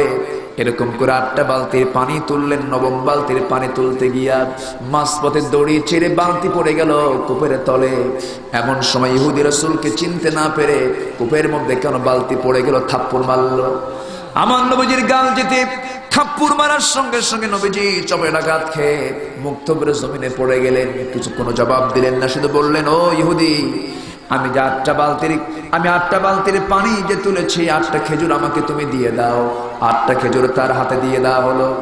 সে 8টা খেজুর নিয়ে ফাতিমার কাছে এসে বলছেন, মা ফাতিমা রে, দুনিয়ার জীবনে যার যত কম সম্পদ থাকবে, আখিরাতেও তার জন্য তত সহজ হয়ে যাবে। আমার মা, সাংসারিক জীবনে অনেক বালা মুসিবত, অনেক প্রকার পরীক্ষা আপনার জীবনে আসতে পারে, কখনো ধৈর্যচ্যুতি ঘটানো যাবে না। আল্লাহ রাব্বুল আলামিন বলেছেন, ঈমানদার কারা? আল্লাযীনা ইযা আসাবাতুহুম মুসিবাতুন ক্বালু ইন্না লিল্লাহি ওয়া ইন্না ইলাইহি রাজিউন। মুসিবত যখন আসবে সেই সময় আপনার দায়িত্ব হলো যা কিছু হয় আল্লাহর ফয়সালা, আল্লাহর উপরে সমস্ত কিছু সুপর্দ করে দিতে হবে, ধৈর্যের পরিচয় দিতে হবে। আমার মা, ওই ফাতিমার দেহে কোনোদিন সুন্দর কাপড় জোটে নাই, নতুন কাপড় জোটে নাই, কিন্তু মৃত্যুর পূর্বেও পর্দার ব্যাপারে এতটুকু সতর্ক তিনি ছিলেন। আমার নবীজির ইন্তেকালের 6 মাস পরে ফাতিমা দুনিয়া থেকে বিদায় হয়ে গেলে, বিদায় হওয়ার আগ দিয়ে স্বামীকে ডাক দিয়ে বলছেন, স্বামী গো, আমি মনে হয় দুনিয়াতে আর বাঁচবো না, আমি দুনিয়া থেকে বিদায় হয়ে যাব। আমি যদি দুনিয়া থেকে বিদায় হয়ে যাই, আমি আপনার কাছে কিছু ওসিয়ত করে যাব। দিনের বেলা মারা গেলে আমার মৃত্যুর সংবাদ যেন মক্কার কোনো মানুষ না জানে, মদিনার কোনো মানুষ না জানে। আমার মৃত্যুর সংবাদ কোন মুসলমানের কানে তুমি দিবা না। দিনের বেলা মৃত্যু হলে পরে আমার মৃত্যুর সংবাদ যদি জানতে পারে, হাজার হাজার মুসলমান আমার জানাজায় হাজির হয়ে যাবে। বিশ্বনবীর কলিজার টুকরা মেয়ে ভেবে সবাই চলে আসবে। আমি চাই না আমার জানাজা অসংখ্য মানুষের সমাগম ঘটুক। আমার মৃত্যু যদি রাত্রিবেলা হয়, কয়েকজন প্রতিবেশীকে ডাক দিয়া কয়েকজনকে সঙ্গে করে নিয়ে অন্ধকার রাত্রেই আমার কাফন দাফন সম্পন্ন করে চলে আসবে। কারণ দিনের বেলা দিলে পরে আমাকে না দেখতে পারলেও আমি কতটুকুন ফর্সা, আমি কতটুকুন কালো, এটা না বুঝতে পারলেও কতটুকুন লম্বা, কতটুকুন খাটো, কতটুকুন মোটা, কতটুকুন চিকন, আমার পর্দার খেলাফ হয়ে যাবে। আমি চাই না আমার এতটুকুন পর্দার খেলাফ হয়ে যাক। এই জন্য দিনের বেলা জানাজা না দিয়ে রাত্রেবেলা অন্ধকার রাতের ভিতরেই তুমি আমার কাফন দাফনের বন্দোবস্ত করে দিও। এতটুকুন তারা ছিলেন, এতটুকুন তারা সতর্ক ছিলেন। মা, এই বিষয়গুলো আপনাকে বোঝার চেষ্টা করতে হবে। আল্লাহ রাব্বুল আলামিন আমার মা বোনদের জন্য জান্নাতের পথ খুব সহজ করে দিয়েছেন। আমার মায়েরা, ইদা সাল্লাত খামসাহা, 5 ওয়াক্ত নামাজ, রমজান মাসে রোজা, নাম্বার 3, স্বামীকে দাম দেওয়া, স্বামীর আনুগত্য করা। স্বামী যদি খুশি হয়ে যান, আরশ খুশি হয়ে যাবে। স্বামী যদি নারাজ হয়ে যান, আরশ নারাজ হয়ে যাবে। স্বামী একটা গুরুত্বপূর্ণ একটা ফ্যাক্টর। স্বামীকে সন্তুষ্ট করার চেষ্টা করতে হবে। স্বামীকে সবসময় ম্যানেজ করার চেষ্টা করতে হবে। সুন্দর সুরে কথা বলতে হবে। ঝাঁকায়া ঝাঁকায়া কোনো কথা বলা যাবে না। মানুষ পারান এমন কিছু নাই। ব্যবহার দিয়ে গোটা পৃথিবী জয় করা যায়। ব্যবহার দিয়ে মানুষের মন দখল করা যায়। শক্তি প্রয়োগ করে, শাসন করে কিন্তু মানুষকে ঠিক করা যায় না। আপনার সুন্দর আচরণ আপনার পরিবারকে সুন্দর করতে পারে। আপনার স্বামীকে সুন্দর ব্যবহার আপনি দেখাবেন। আমি আল্লাহর কসম করে বলি, আপনি যদি নিয়ত সহি করে যদি আপনার স্বামীকে বশ করার চেষ্টা করেন, আল্লাহ পাক আপনার স্বামীকে অবশ্যই ভালো করে দিবেন। হতে পারে কিছু কিছু ক্ষেত্রে সমস্যা, আল্লাহর কাছে যাবেন, তাহাজ্জুদ পড়ে আল্লাহর দরবারে দোয়া করবেন, আল্লাহর দরবারে রোনাজারি করবেন, আল্লাহ পাক অবশ্যই দোয়া মঞ্জুর করবেন। আমার মায়েরা, স্বামীর খেদমত কাকে বলে? উম্মে সুলাইম তার উজ্জ্বল দৃষ্টান্ত। উম্মে সুলাইম রাদিয়াল্লাহু তাআলা আনহা, তার স্বামী চলে গেছেন বিদেশে ব্যবসা করার জন্য। 7 দিন পরে আসবেন, 7তম দিনে বিকালবেলা তিনি আসবেন। বিকেলবেলা আসবেন বাড়িতে, সকালবেলা একটা মাত্র ছেলে, 7 বছরের ছোট্ট বাচ্চা দুনিয়া থেকে বিদায় হয়ে গেছে। এই ছোট্ট বাচ্চার ইন্তেকালের সংবাদ যখন ওই মহিলার কানে চলে আসছে, সন্তানটা বাইরে খেলতে গিয়ে মারা গেছে। এমন সময় কাউকে তিনি বললেন না, সন্তানটাকে আস্তে করে কোলের মধ্যে করে নিয়ে চলে আসলেন, ঘরের মধ্যে শোয়া দিলেন, আশেপাশের প্রতিবেশীকে জানায় দিলেন, দোহাই লাগে আমার সন্তানটার মৃত্যু হয়েছে, কাউকে বলবা না, কারণ আমার স্বামী বিকাল বেলা চলে আসবেন। তার স্বামী বিকাল বেলা আসবেন মনে করে কাউকে বললেন না। পাশের ঘরে আস্তে করে চাদর মুড়ি দিয়ে ঘুমায়া রাখলেন, শোয়া রাখলেন। স্বামী বিকাল বেলা চলে আসবেন মনে করে সুন্দর কাপড় চোপড় পরে ডেকোরেট হয়ে সাজিয়ে তিনি আসেন, তার স্বামীকে ওয়েলকাম জানাবেন। স্বামী বিকাল বেলা চলে আসলেন, পাশের ঘরে কিন্তু লাশ পড়ে আছে বাচ্চাটার, সন্তান মারা গেছে। স্বামী চলে আসলেন, সালাম বিনিময় হয়ে গেল। স্বামী বলছেন, আমার স্ত্রী উম্মে সুলাইম তুমি কেমন আছো? আলহামদুলিল্লাহ ভালো আছি। আমার কলিজার টুকরা সন্তানটা কেমন আছে? আপনার কলিজার টুকরা সন্তানটা আগের চাইতে আরো বেশি আরামে আছে, আরো বেশি সুখে আছে। সন্তান মারা গেছে এমন সংবাদটা তিনি গোপন করলেন, এমন সংবাদ তিনি গোপন করে রাখলেন। হাদিসের ভিতরে এসেছে, স্বামী স্ত্রীর ভিতরে মহাব্বত হয়ে গেল, মিলন হয়ে গেল। অনেকক্ষণ পরে স্বামী বলছেন, আমার স্ত্রী অনেকক্ষণ ধরে আমি সন্তানের কোন আনাগোনা আমার ঘরের মধ্যে পাই না, আমার সন্তানকে আদৌ বেঁচে আছে না মারা গেছে, তুমি আমাকে তো কিছুই বলছো না, তোমার চোখে পানি কেন? এই কথা শোনার সঙ্গে সঙ্গে বলতেছেন, আমার স্বামী গো, আপনার সন্তানের তথ্য আর কতক্ষণ গোপন করে রাখবো? আপনার সন্তান তেমন দেশে বেড়াতে গেছে যে দেশ থেকে মানুষ আর কোনোদিন ফিরে আসে না। এই কথা শোনার সঙ্গে সঙ্গে স্বামী একটু মনক্ষুণ্ণ হয়ে বলছেন, আমার স্ত্রী তুমি আমাকে এমন সম্পদের এমন তথ্য, এমন গুরুত্বপূর্ণ সংবাদ তুমি আমাকে কেন দিতে দেরি করলে? আমি তোমার বিরুদ্ধে নবীর কাছে গিয়ে নালিশ করব। পরের দিন নবীর কাছে গিয়ে বলছেন, হুজুর আমার সন্তান মারা গেল, এমন তথ্য আমার স্ত্রী কেন গোপন করলো? নাপাক হওয়ার পূর্বে আমাকে কেন বললো না? আমার নবীজি মুস্কি হাসি মেরে বলছেন, ওরে সাহাবী, আমার গতকালকে সেই মহিলা সাহাবী উম্মে সুলাইম তোমাকে ভালোবাসতে গিয়া, তোমার প্রতি ভালোবাসার প্রদর্শন করতে গিয়া যে পরিমাণ ধৈর্যের পরিচয় দিয়েছে, উম্মে সুলাইমের গোটা জিন্দেগীর আমল এক পাল্লায় দিলে পরে আর গতকালকের আমলটা যদি এক পাল্লায় দেওয়া হয়, গতকালকের আমলটাই আল্লাহর দরবারে বেশি মঞ্জুর হয়ে যাবে। আমার মা, সেই জন্য একটু বোঝার চেষ্টা করবেন। ফাতিমা রাদিয়াল্লাহু তাআলা আনহা জান্নাতের সংবাদ পেলেন, খাতুনে জান্নাতের খেতাব পেলেন কোন আমল করে? জিহাদের ময়দান থেকে হযরত আলী যুদ্ধ করে মাঝ রাত্রিতে গিয়ে বলছেন, ফাতিমা আমি তৃষ্ণার্ত, আমি পিপাসার্ত, আমাকে 1 গ্লাস পানি দিয়ে দাও। 1 গ্লাস পানির জন্য ফাতিমা ঘরের মধ্যে খুঁজলেন, পানি পেলেন না, বাইরে বের হয়ে গেলেন। বলছেন, স্বামী একটু অপেক্ষা করুন, পানির ব্যবস্থা করছি। অনেকক্ষণ ধরে খোঁজাখুঁজি করে পানি এনে এসে দেখেন স্বামী ঘুমিয়ে পড়েছেন। পাশে গ্লাস না রেখে শিওরে গ্লাসটা নিয়ে তিনি দাঁড়ায় আছেন। বিশ্বনবীর মেয়ে খাদিজার মেয়ে তিনি দাঁড়ানো, গোটা রাত তিনি দাঁড়ানোর পর শেষ রাতের দিকে আলীর ঘুম ভেঙে গেছে। হযরত আলী ঘুম থেকে জাগা পেয়ে দেখেন ফাতিমা হাতে গ্লাস নিয়ে দাঁড়ানো শিওরে। এবার বলছেন, ফাতিমা তুমি দাঁড়ায় আছো কেন? তুমি গ্লাসটা রেখেও তো তুমি পাশে ঘুমায় যেতে পারতে। ফাতিমা বলছেন, আমার স্বামী, আপনি আমার স্বামী, জিহাদ করে এসেছেন, আপনি তৃষ্ণার্ত, কখন পানি লাগবে? পানি দিতে যদি দেরি হয়ে যায় আমার আদবের খেলাফ হয়ে যাবে। আমার জীবনটা আমি আপনার জন্য উৎসর্গ করে দিলাম। এই যাচরণ হযরত আলী দারুণ খুশি হয়ে গেলেন। ওযু বানায়া নামাজে দাঁড়ায়া আল্লাহর দরবারে দোয়া করে বলছেন, আল্লাহ তাআলা, আজকে ফাতিমা আমাকে যে পরিমাণ সম্মান করলো, আমাকে যে পরিমাণ অনার করলো, আল্লাহ তুমি তোমার তরফ থেকে তার সম্মানের জাযা দিয়ে দিও। আল্লাহর দরবারে মঞ্জুর হয়ে গেল। আমার নবী যে ফজর নামাজ পড়াচ্ছেন, আলী ফজর নামাজে গিয়ে শামিল হয়েছেন। ফজর নামাজের পর আমার নবীজি মুখ ঘুরায় নিয়ে সাহাবীদেরকে বললেন, সাহাবীরা তোমরা সবাই চলে যাও, আলীর সঙ্গে আমার কিছু কথা আছে। হযরত আলী থরথর করে কাঁপেন আর মনে মনে ভাবেন, গতকালকে তার মেয়েকে কষ্ট দিয়েছে জিবরাইল মনে খবর দিয়ে দিছে। তিনি উল্টা বুঝলেন। আমার নবীজি বলছেন, আলী তুমি কাঁপো কেন? থরথর করে কাঁপতেছে কেন? হুজুর আমার ভুল হলে মাফ করে দিয়েন, আমি আপনার মেয়েকে গত রাত্রে কষ্ট দিয়েছি। রাসূল বলছেন, না রে না আলী, গতকালকে আমার মেয়ে তোমার সঙ্গে যে আচরণটা করেছে আরশ পর্যন্ত খুশি হয়ে গেছে। আল্লাহ রাব্বুল আলামিন জিবরাইল কি দিয়ে সংবাদ পাঠিয়ে দিয়েছেন, গতকালের রাতের আমলের কারণে আল্লাহ রাব্বুল আলামিন ফাতিমাকে খাতুনে জান্নাত খেতাব দিয়েছেন। সুবহানাল্লাহ। আমার মা, এই জন্য সাংসারিক জীবন সুন্দর হবে আপনার যদি চরিত্র সুন্দর হয়ে যায়। আপনার স্বামী বাড়িতে নাই, পরপুরুষ আপনার বাড়িতে ঢোকানোর কোনো প্রয়োজন নাই।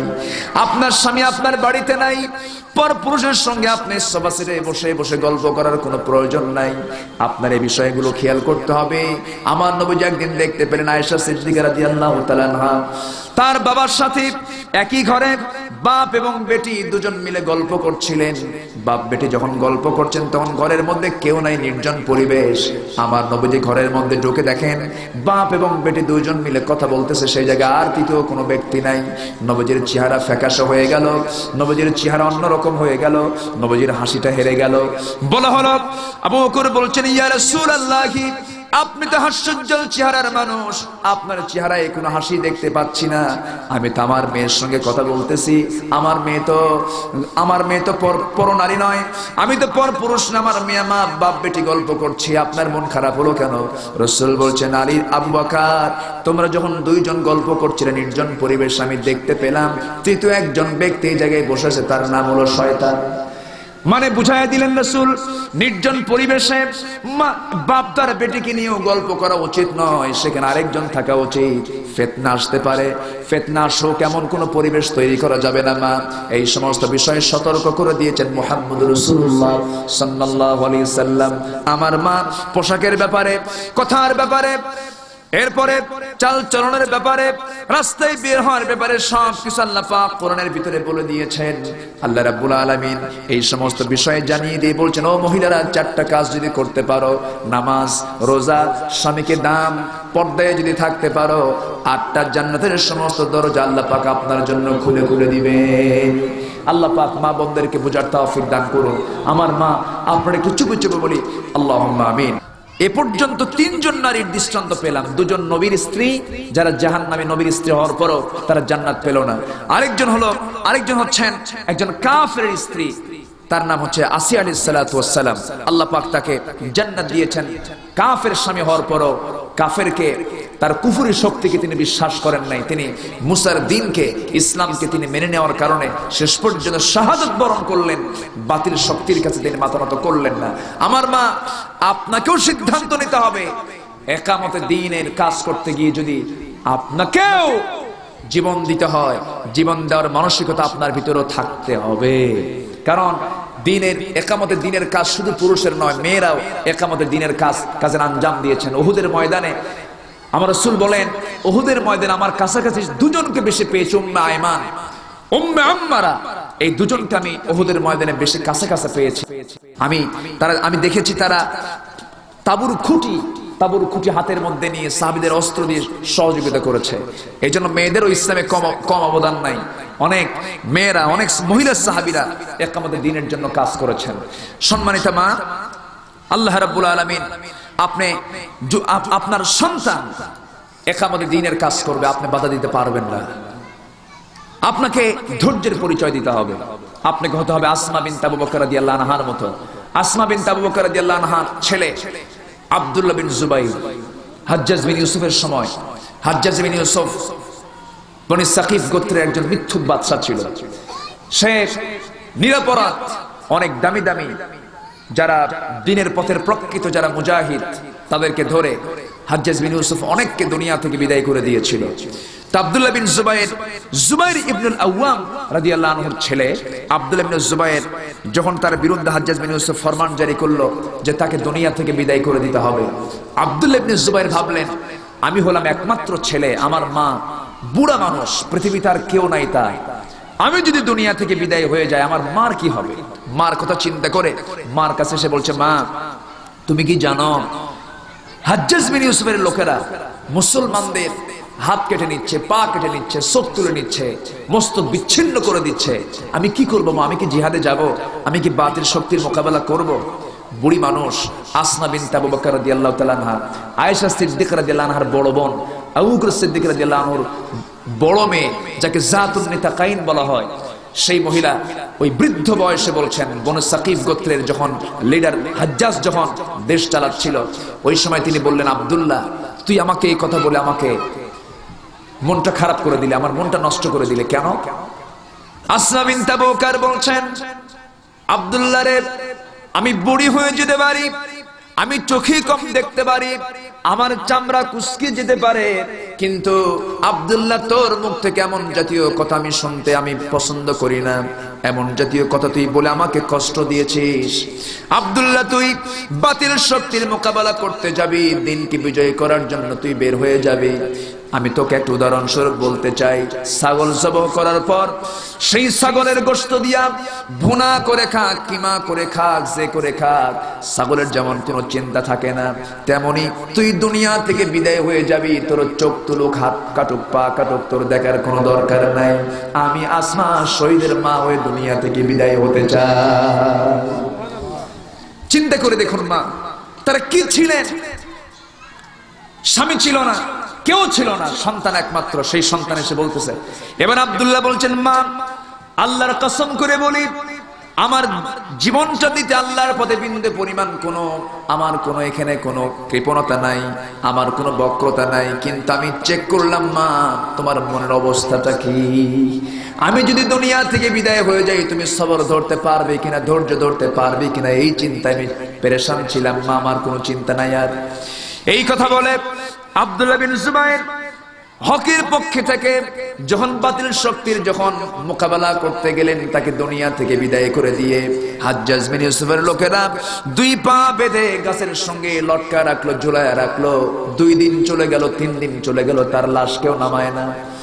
বৃদ্ধা মা আসমা রাদিয়াল্লাহু তাআলা আনহা সেই ছেলের লাশের দিকে তাকালেন, বুড়ো বয়সের লাশের দিকে তাকালেন, বিন্দু পরিমাণ দিলের মধ্যে কোনো ভয় পেলেন না। আস্তে করে আশেপাশের লোকজনকে বললেন, ও দুনিয়ার মানুষরা তোমরা কি দেখো না আমার সন্তানটা কোথায়? ঝুলন্ত ওই ঝুলন্ত রশিটা তোমরা খুলে দাও, আমার সন্তানকে একটু আমি শেষ দেখে নিতে চাই। আস্তে করে নামায়া দিল আর বললেন, আল্লাহর প্রতীকের এখনো কি নামার সময় হয় নাই। এই কথা বলে সন্তানকে তিনি বিদায় জানাবেন। বনু সাকিফ গোত্রের হাজ্জাজ বিন ইউসুফ সামনে দাঁড়ানো। এবার আসমা বিনতে আবু বকর বলছেন, আমার নবীজির বর্ণিত হাদিস, তিনি একজন রাবী ছিলেন। আমার নবীজি নিজে বলেছেন, আমি আসমা নিজের কানে শুনেছি বনু সাকিফ গোত্রের একজন মিথ্যুক জালিম বাদশা আসবে, আর সেই জালিম বাদশা বনু সাকিফ গোত্রের দেখতেছে তুই হাজ্জাজ বিন ইউসুফ, যেমন সন্তান তেমন মা, যেমন মা তার তেমন সন্তান। এই কথা বলা মাত্রই হাজ্জাজ বিন ইউসুফ ভয়ে পালায় চলে গেল। সন্তানকে সমাহিত করা হলো, বিন্দু পরিমাণ তার মধ্যে কোনো দাগ কাটেনি, কারণ তারা চেয়েছেন জমিন আল্লাহ পাকের আইন। আমার মা আপনাকে এই ক্ষেত্রে ধৈর্যের বিশাল বড় পরিচয় আপনাকে অবশ্যই দিতে হবে। আল্লাহ পাক এলাকার মা বোনদেরকে একামতে দিনের কাজের আঞ্জাম দেওয়ার তৌফিক দান করুন। সম্মানিত মায়েরা, 5 ওয়াক্ত নামাজ কিন্তু পড়তে হবে। মা বোনদের জন্য আল্লাহ পাক একটা অপশন দিয়েছেন, আপনি অসুস্থ হবেন, আল্লাহ জানেন, আল্লাহ পাক অসুস্থ অবস্থায় নামাজকে মাফ করে দিয়েছেন। আল্লাহ কত বড় মহান, আল্লাহ কত বড় রহমান। আল্লাহ চান না বান্দা কষ্ট করে কোনো কাজ করুক। আল্লাহ পাক মেয়েদের জন্য একটা অপশন দিয়েছেন, তুমি অসুস্থ, তুমি ঋতুবতী হয়েছ, তুমি ঋতুস্রাব হচ্ছে, তোমার দরকার নাই তোমার নামাজের, আমি তোমার নামাজকে মাফ করে দিলাম, নামাজের সওয়াবও দিয়ে দিলাম। আল্লাহ মাদের জন্য কত অপশন দিয়েছেন, তুমি নেফাসের অবস্থায় আছো, দরকার নাই। সন্তান প্রতিপালন করছো, দরকার নাই। 40 দিন পর্যন্ত আমি মাফ করে দিলাম। আল্লাহ পাক কত সুযোগ দিয়েছেন মা। আল্লাহ চান না বান্দার কোনো কষ্ট করে কোনো কাজ করা লাগুক, কিন্তু নামাজটা 5 ওয়াক্ত ফরজ করে দিয়েছেন আমার আল্লাহ পাক। এই হুকুমটা আপনাকে মানতে হবে, আপনাকে এটা বুঝতে হবে যে আমি যদি নামাজ না পড়ি আমার সংসারে বরকত হবে না, আমার সংসারে অশান্তির আগুন দাউ দাউ করে জ্বলবে। সংসারে বরকত হওয়া মানে শুধু টাকা পয়সা হওয়া এটা না, সংসারের বরকত কিন্তু আলাদা, সংসারের সুখ শান্তি সমৃদ্ধি কিন্তু আলাদা। টাকা হলেই যে বরকত হওয়া এটার নাম নয়। ওই নরম বালিশে ঘুম পারলেই যে ঘুম হবে তা না, ইটের উপরে মাথা রেখেও ঘুম হয় যদি মনের ভিতরে শান্তি থাকে। এই শান্তি দেবেন একমাত্র আল্লাহ পাক। আর এই শান্তি সুখ সমৃদ্ধি আসবে আল্লাহ পাকের আইন কানুনকে মেনে চললে। আমার মা, আপনি যান আমেরিকার দিকে, ইউরোপের দিকে, সেই দেশে কোনো শান্তি নাই।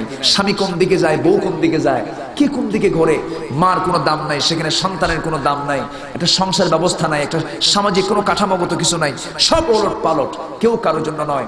যে দেশে বৃদ্ধাশ্রম তৈরি হয়, মানুষ বুড়ো হয়ে গেলে তাদেরকে পাগল বলে, একটা বৃদ্ধাশ্রমে রেখে আসে। আমার দেশে ওই ট্র্যাডিশনটা চালু হয়েছে। মানে আমার দেশে কিছু ওইরকম জানোয়ার মার্কা কিছু লোক আছে, এই জানোয়ার মার্কা লোকের কারণে আমার দেশে বৃদ্ধাশ্রমের মতো একটা অভিশাপ তৈরি হয়েছে। একটা এই সমস্ত বিষয়গুলো আমার দেশে থাকার কথা ছিল না। কারণ ইম্মা ইয়াবলুগান্না ইনদাকাল কিবারা আহাদুহুমা আও কিলাহুমা ফালা তাকুল লাহুমা উফফিন ওয়ালা তানহারহুমা ওয়া কুল লাহুমা কাওলান কারীমা। যখন তোমার আব্বা আম্মা বৃদ্ধ হয়ে যাবে, একজন অথবা উভয়জনই, ফালা তাকুল লাহুমা উফ, তখন তোমরা তাদের ব্যাপারে উহ শব্দ বলো না, ওয়ালা তানহারহুমা, ঝাঁকা ঝাঁকা কথা বলো না, ওয়া কুল লাহুমা কাওলান কারীমা, সুন্দর কথা বলো, মিষ্টি কথা বলো, দূরে থুইয়া না কাছে নিয়া। কাছে নিয়ে তাকে কাছে রাখতে হবে, বাসায় রাখতে হবে। বইয়ের রুম, আমার রুম, আমার সন্তানের রুম যতটুকু না সুন্দর হবে, আমার মার রুম হবে তার চেয়ে বেশি সুন্দর, আমার বাবার রুম হবে তার চেয়ে বেশি সুন্দর।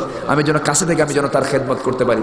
প্রয়োজনে চাকরিকে ক্যান্সেল করতে হবে, প্রয়োজনে সব কাজকে বন্ধ করে মার জন্য সেবা করতে হবে। কখন? ইম্মা ইয়াবলুগান্না ইনদাকাল কিবারা আহাদুহুমা, যখন সে বার্ধক্য উপনীত হয়। কারণ বার্ধক্য হলে মা হয়ে যায় শিশু, মা হয়ে যায় কি শিশু। আমি যখন শিশু ছিলাম আমার মা কি আমাকে ছেড়ে কোথাও চলে গেছেন? হাজারো কাজ, সব কাজ ফেলে আমার মা যেমন আমার জন্য 24 ঘন্টা সার্ভিস দিয়েছেন, আমাকে প্রয়োজনে সেই সার্ভিস দিতে হবে আমার মার সন্তুষ্টির জন্য।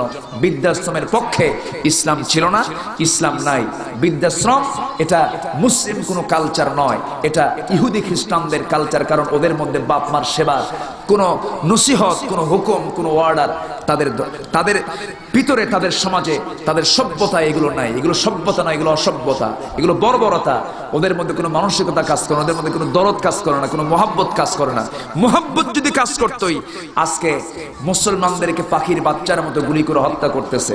ওয়ার্ল্ড টেররিজমের নামে, বিশ্ব সন্ত্রাসবাদ নির্মূলের নামে আজকে মুসলমানদের উপরে যে অমানবিক নির্যাতন গুলো করছে, এটা কি কোনো মানুষের কাজ? এগুলো কোনো মানুষের কাজ নয়। অতএব ওদের কাছ থেকে আমরা কোনো শিক্ষা নেব এমন কিছু ওদের কাছে নাই। শিক্ষা নিতে হলে ইসলাম থেকে নিতে হবে, শিক্ষা নিতে হলে মুসলিম জাতির কাছ থেকে নিতে হবে। কিন্তু মুসলমান, দুঃখ লাগে, সেই কিতাব থেকে, সেই ইসলাম থেকে আজকে দূরে যাওয়ার কারণে আমাদের আদর্শ, আমাদের চরিত্র মনের সামনে উপস্থাপন করতে পারছি না। মা, ইহুদি খ্রিস্টানরা আজকে তাদের মিশনে সফল। তাদের টার্গেট হলো মুসলিম পরিবারের মেয়েদেরকে ঘর থেকে উলঙ্গ করে বের করে দেওয়া। আজকে এনজিওর মাধ্যমে, বিভিন্ন সংস্থার মধ্য দিয়ে মেয়েদেরকে উলঙ্গ করে বাইরে বের করে দিয়েছে। মা, উলঙ্গ হওয়া যাবে না। আপনি একটা পশুর দিকে তাকান, আপনি একটা পশুর দিকে তাকান। একটা পশুর ভিতরেও যতটুকু না ন্যূনতম মানে সেন্স আছে, সেই সেন্সটা আজকে মানুষের মধ্যে হারিয়ে গেছে। বাবুই পাখি বাসা বাঁধে কোন গাছে? তাল গাছে। তাল গাছে বাবুই পাখি বাসা বাঁধে, এত সুন্দর বাসা বানায়। সে বাসার মধ্যে তার 3টা রুম থাকে, একটা ড্রয়িং রুম, একটা কমন রুম, আর একটা হচ্ছে মাস্টার বেডরুম। মাস্টার বেডরুমে বাবুই পাখি তার বউ কি নিয়ে শুয়ে থাকে, কমন রুমে বাচ্চাগুলো থাকে আর ডিমগুলো থাকে, আর ড্রয়িং রুমে ওটা হচ্ছে মেহমানখানা। মেহমানরা যখন আসে তখন মেহমানরা ওই ঘরে ঢুকে ঠোঁটের সঙ্গে ঠোঁট মিলাই সালাম বিনিময় হয়ে বলে, ভিতরে যাইও না, ভিতরে বউ শুয়ে আছে। ওদের মধ্যে তো একটা কার্টিসি আছে, একটা আইন আছে, তারা তাও ইসলাম মেনে চলার চেষ্টা করে। তাদের মধ্যেও একটা ন্যূনতম সেন্স আছে, তারাও বুঝে। কিন্তু আমার আজকে দুনিয়ার মুসলমানদের দিকে তাকালেই বোঝা যায় আজকে কি অবস্থা, আজকে মুসলমানদের ভিতরে কোন সভ্যতা এসে ঢুকে পড়লো। আল্লাহ পাক মা বোনদেরকে দিন বুঝে আমল করার তৌফিক দান করুন। আল্লাহ পাক মা বোনদেরকে দিনের জন্য কবুল করুন, ইসলামের জন্য কবুল করুন। আমি আর আলোচনা বাড়াতে চাচ্ছি না। আরেকটা বিষয় ছিল, আমি গতকালকে রাত্রে আলোচনা করেছি সূরা মুলক থেকে, আজকে আলোচনা করলাম তার আগের সূরা তাহরিম থেকে। সূরা তাহরিমের শেষ 3-4টা আয়াতকে সামনে রেখে আরেকটা আয়াত হচ্ছে মারিয়াম। 4 জন নারীর কথা বলেছিলেন, 2 জন নবী স্ত্রী, একজন হলেন কাফেরের স্ত্রী আসিয়া আলাইহিস সালাতু ওয়াস সালাম, আরেকজন হচ্ছেন কোন লোকের স্ত্রী না, আল্লাহ পাক তাকে কোনো স্বামী দেননি, স্বামী ছাড়া সন্তান পেয়েছেন। কোন মহিলা? মারিয়াম আলাইহিস সালাতু ওয়াস সালাম, মারিয়াম বিনতে ইমরান। আচ্ছা, আল্লাহ পাক তাকে সন্তান দিয়েছিলেন। আল্লাহ পাক তাকে কি পরীক্ষার মধ্যে ফেলে দিলেন? স্বামী নাই, সন্তান হলো। জনগণের মধ্যে তো একটা প্রশ্ন জাগতেই পারে, কি একটা পরীক্ষার মধ্যে পড়ে গেলেন। সাহায্য করলেন কে? আল্লাহ পাক সাহায্য করলেন। সন্তান পেটে আসে নাই, তাকে সংবাদ দেওয়া হলো ইন্নাল্লাহ ইসতাফাকি ওয়া তাহহারাকি, আল্লাহ পাক তোমাকে নির্বাচিত করেছেন, আল্লাহ পাক তোমাকে পবিত্রতা ঘোষণা করেছেন, আল্লাহ পাক তোমাকে নবীর মা বানাবেন। উনি বললেন কেমনে সম্ভব? লাম ইয়ামসাসনি বাশার, কোন পুরুষ আমাকে স্পর্শ করলো না, আমার পেটে সন্তান কেমনে হবে? আল্লাহ পাক বললেন অসম্ভবকে সম্ভব করার ক্ষমতা কার? আল্লাহ পাক। আল্লাহ পাক তাকে সন্তান দিবেন পিতৃহীন, যেমন করে আল্লাহ পাক আদম আলাইহিস সালাতু ওয়াস সালামকে পয়দা করেছেন বাপ মা ছাড়া, আদমকে পয়দা করেছেন। সে আল্লাহ কি শুধু মাকে দিয়ে বাপকে ছাড়া সন্তান দিতে পারেন না? অবশ্যই পারেন। হয়ে গেল ফয়সালা। তাফসীর এসেছে মারিয়াম বিনতে ইমরান যখন হাম্মাম খানার ভিতরে, সেই সময় জিবরাইল আমিন তার সামনে এসে মুখ গহ্বরটা ফাঁকা করলেন, মুখের মধ্যে একটা ফুৎকার মারলেন। আরেকটা তাফসীর এসেছে জামার আস্তিনটা টান দিয়ে ভিতরে একটা ফু মেরে দিলেন, মিন্স বন্ধ হয়ে গেল, সন্তান পেটে আটকে গেল। 3 মাস 4 মাস হয়ে গেল, লক্ষণ দেখা গেল, হলদেটে চেহারা হয়ে গেল, সিমটম প্রকাশ পেয়ে গেল। কাফের মুশরিকরা ওই তৎকালীন ওই সময়ের ইহুদি খ্রিস্টান চক্র সবাই দেখে ফেললো যে এটা কেমন কথা। জাকারিয়া আলাইহিস সালাতু ওয়াস সালাম এই মহিলাটার তত্ত্বাবধানে ছিল, সে থাকতে এই মেয়েটার পেটে স্বামীটাকে এই কাজটা করলো কে? শেষ পর্যন্ত প্রশ্ন করা হলো, মারিয়াম এই কাজটা কে করেছে তোমার?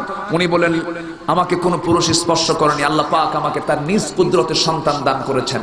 কেউ তাকে বিশ্বাস করলো না, ঘাড় ধাক্কা দিয়ে বের করে দিল। কিন্তু মারিয়াম ভরসা করলেন কার উপরে? পরীক্ষা করলেন কে? আল্লাহ পাক।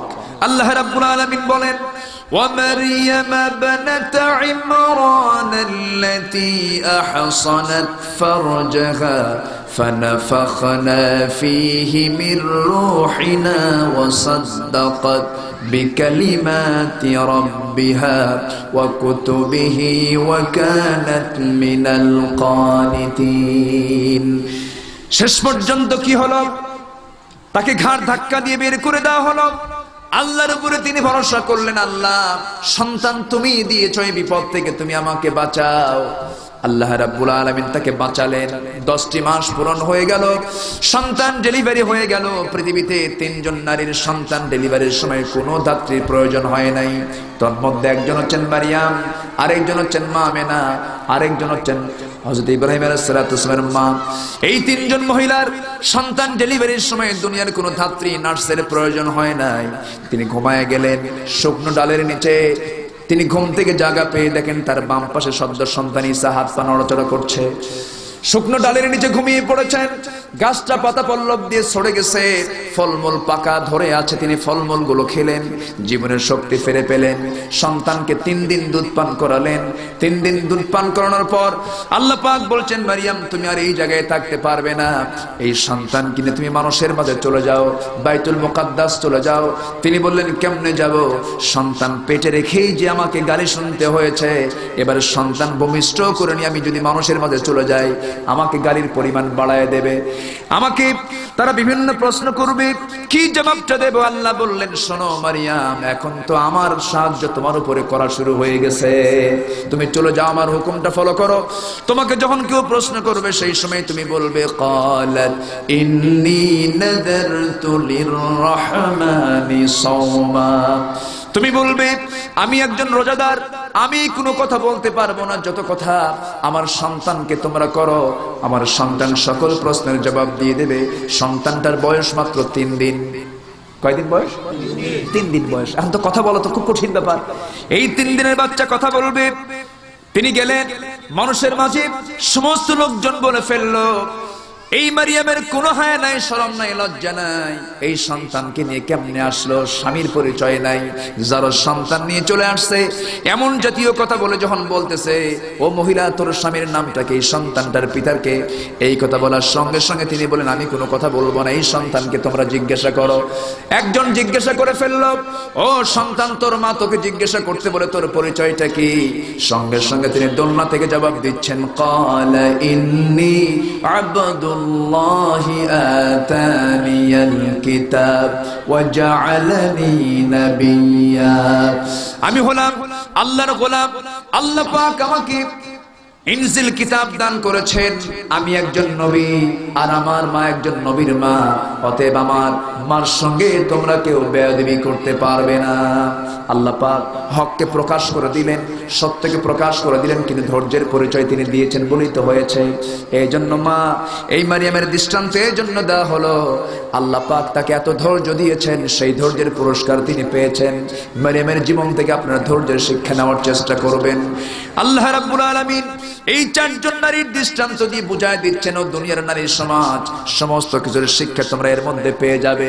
এই সমস্ত শিক্ষা অর্জন করো, বোঝার চেষ্টা করো, দিন মানার চেষ্টা করো, আল্লাহ তোমার জন্য জান্নাতের ব্যবস্থা করে দিবেন। আল্লাহ রাব্বুল আলামিন আমাদের এই এলাকার মা বোনদেরকে দিনের জন্য, কোরআনের জন্য কবুল করুন। আমার মা একটু বলুন তো সবাই চুপে চুপে আল্লাহুম্মা আমিন। আসুন আমরা এখন দোয়ার দিকে চলে যাব, যতটুকু হয়েছে বলি আলহামদুলিল্লাহ।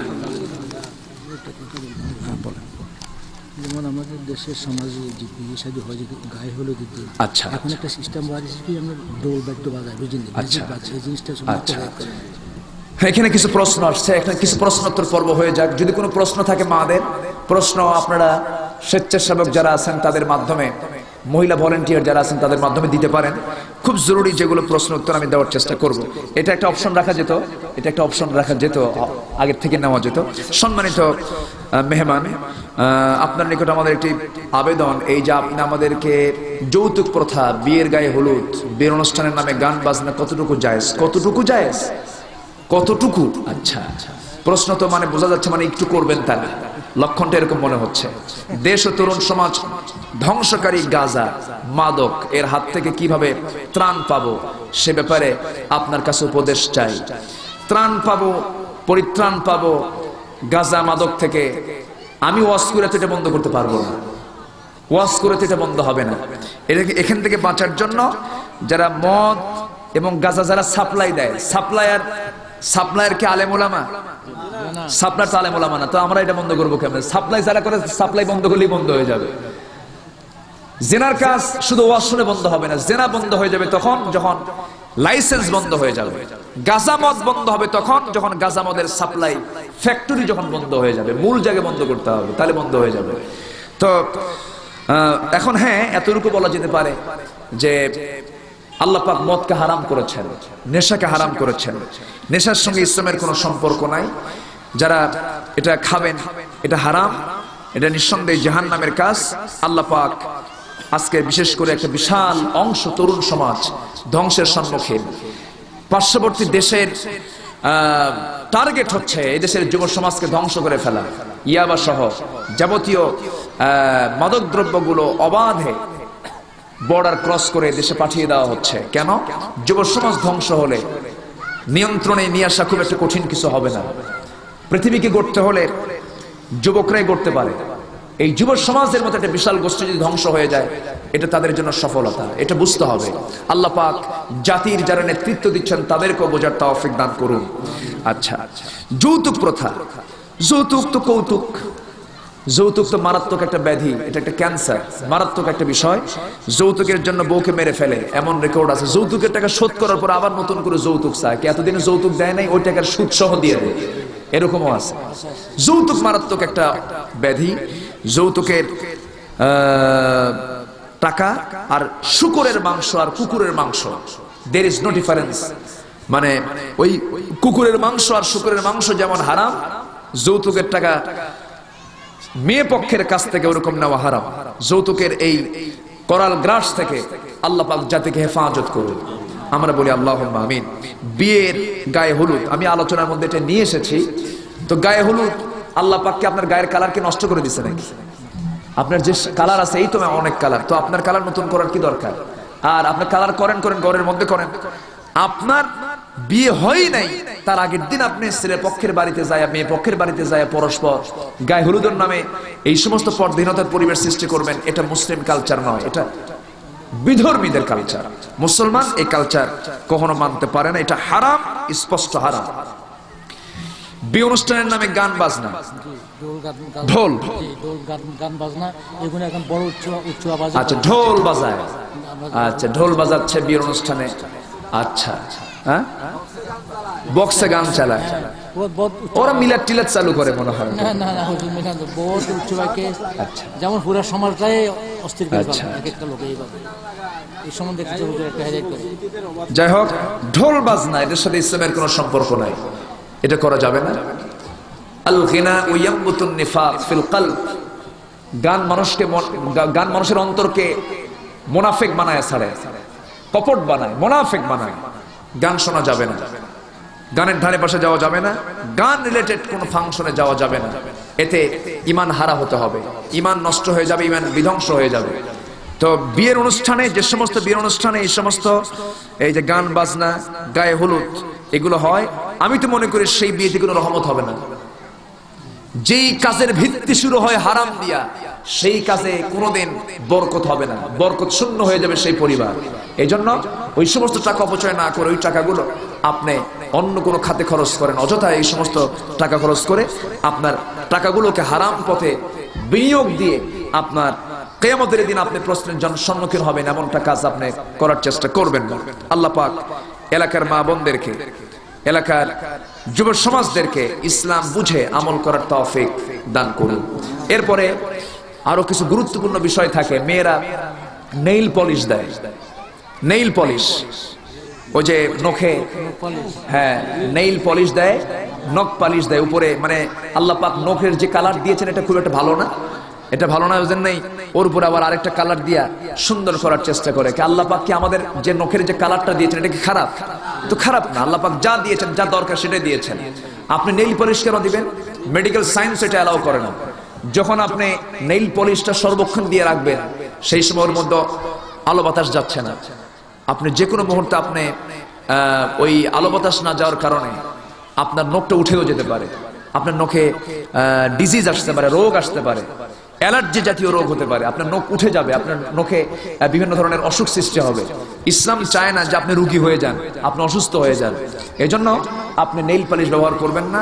আর সবচেয়ে বড় বিষয় হলো নেইল পলিশ দিলে পরে উজুই হবে না। উজুই যদি না হয় নামাজ হবে কেমন? আপনি মেহেন্দি লাগান, মেহেন্দি লাগান, আপনি যা লাগান লাগান, মাথায় লাগান, হাতে লাগান, পায়ে লাগান, যা ইচ্ছা সেখানে লাগান, আপনি আপনার জন্য মেহেদি, কোনো সমস্যা নেই। আর পুরুষের জন্য সুগন্ধি, আল্লাহ পাক দুটোকে ভাগ করে দিয়েছেন, পুরুষ পাবে সুগন্ধি আর মেয়েরা পাবে রং।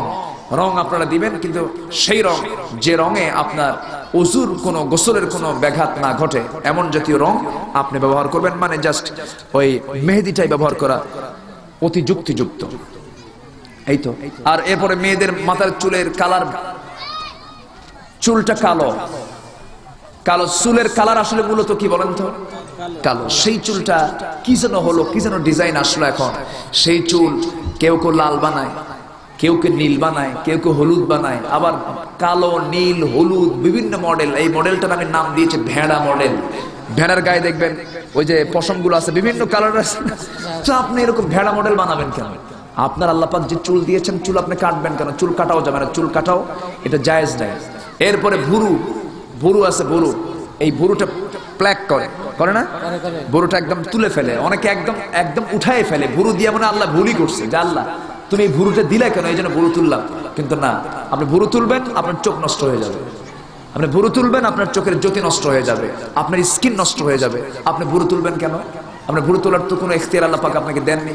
ভুরু তো তোলার জিনিস না, যেটা কাটা যাবে না সেটা আপনি কাটবেন না, যেটা কাটা যাবে সেটা আপনি কাটবেন। ইসলাম চুলের মাসলা মাসাইল দিয়ে বলে দিয়েছে, নখ কাটার মাসলা মাসাইল বলে দিয়েছে। আপনি নখ রাখবেন, আপনি মুসলমান পরিবারের মেয়ে, আপনার নখ হবে বনের পশুর মতো এত বড় বড়, এটা আপনাকে কে রাখতে বলেছে? এটাও মুসলমানদের কালচার নয়। আল্লাহ পাক মা বোনদেরকে এগুলো মেনে আমল করার তৌফিক দান করুন। আসুন আমরা এখন কাঙ্ক্ষিত মনোযোগ। মহিলা বা নারীরা যে বাড়িতে গিয়ে তাবলীগ করে, এটা সম্পর্কে ইসলাম কি বলে? মানে দ্বীনের প্রচার। হ্যাঁ, মহিলারা বাড়িতে গিয়ে, মেয়েরা মেয়েদের মাঝে দাওয়াতের কাজ করবে, সমস্যা কোথায়? মেয়েরা মেয়েদের মাঝে যাবে, মেয়েদের কাছে ইসলাম পৌঁছাতে হবে না? মেয়েরা কাজ করবে, সমস্যা নাই। মেয়েরা যদি যেতে পারে পর্দার সহিত, পর্দা মেনে চলে যদি চলতে পারে, যেতে পারে, সমস্যা নেই। তবে এখানে আগে প্রাধান্য দিতে হবে নিজের পরিবারকে। পরিবারকে প্রাধান্য দিতে হবে। পরিবারকে প্রাধান্য দিয়ে এরপর এই কাজের আঞ্জাম দিতে পারে। মাঝে মাঝে আয়েশা সিদ্দিকা রাদিয়াল্লাহু আনহার কাছে সাহাবীরা আসতেন, বিভিন্ন মাসলা মাসাইল নিয়ে, বিভিন্ন ফতুয়া নিয়ে তার কাছে প্রশ্ন করার জন্য আসতেন। তো মেয়েরাও যে জানবে না, বুঝবে না তারা, মেয়েরা শিক্ষা অর্জন করতে পারবে। মেয়েরা স্কুলে যাবে, কলেজে যাবে, ভুল বুঝবেন না, তারা শিক্ষা অর্জন করবে, ডাক্তার হবে, ইঞ্জিনিয়ার হবে, আলেমা হবে, সবকিছু হবে, কিন্তু পর্দার সহিত, পর্দা অবলম্বন করে তাদেরকে এগুলো করতে হবে। আপনার স্ত্রীর অপারেশন দরকার, আপনার স্ত্রীর পেটে অপারেশন লাগবে, এখন সে অপারেশন যদি পুরুষ করে তাহলে পর্দার খেলাফ হয়ে গেল, তাহলে মেয়েরা ডাক্তার হতে পারবে? মেয়ে ডাক্তার যদি হতো তাহলে সেখানে আপনার পর্দার খেলাফ হতো না, মেয়েরা ডাক্তার হতে পারবে, কোনো সমস্যা নেই। মানে তা মা বোনেরা, আমার একটু আস্তাগফার পড়ি, মনে মনে একটু আস্তাগফিরুল্লাহ, আস্তাগফিরুল্লাহ রাব্বি মিন কুল্লি যামবি ওয়া আতুবু ইলাইহি ওয়ালা হাওলা ওয়ালা কুওয়াতা ইল্লা বিল্লাহিল আলিয়্যিল আযীম। আস্তাগফিরুল্লাহ রাব্বি মিন কুল্লি যামবি ওয়া আতুবু ইলাইহি ওয়ালা হাওলা ওয়ালা কুওয়াতা ইল্লা বিল্লাহিল আলিয়্যিল আযীম। আস্তাগফিরুল্লাহ রাব্বি মিন কুল্লি যামবি ওয়া আতুবু ইলাইহি ওয়ালা হাওলা ওয়ালা কুওয়াতা ইল্লা বিল্লাহিল আলিয়্যিল আযীম। আল্লাহুম্মা সাল্লি আলা মুহাম্মাদ ওয়া আলা আলি মুহাম্মাদ কামা সাল্লাইতা আলা ইব্রাহিম ওয়া আলা আলি ইব্রাহিম ইন্নাকা হামিদুম মাজিদ। اللهم بارك على محمد وعلى آل محمد كما باركت على إبراهيم وعلى آل إبراهيم إنك حميد مجيد. اللهم آمين. ربنا ظلمنا أنفسنا وإن لم تغفر لنا وترحمنا لنكونن من الخاسرين.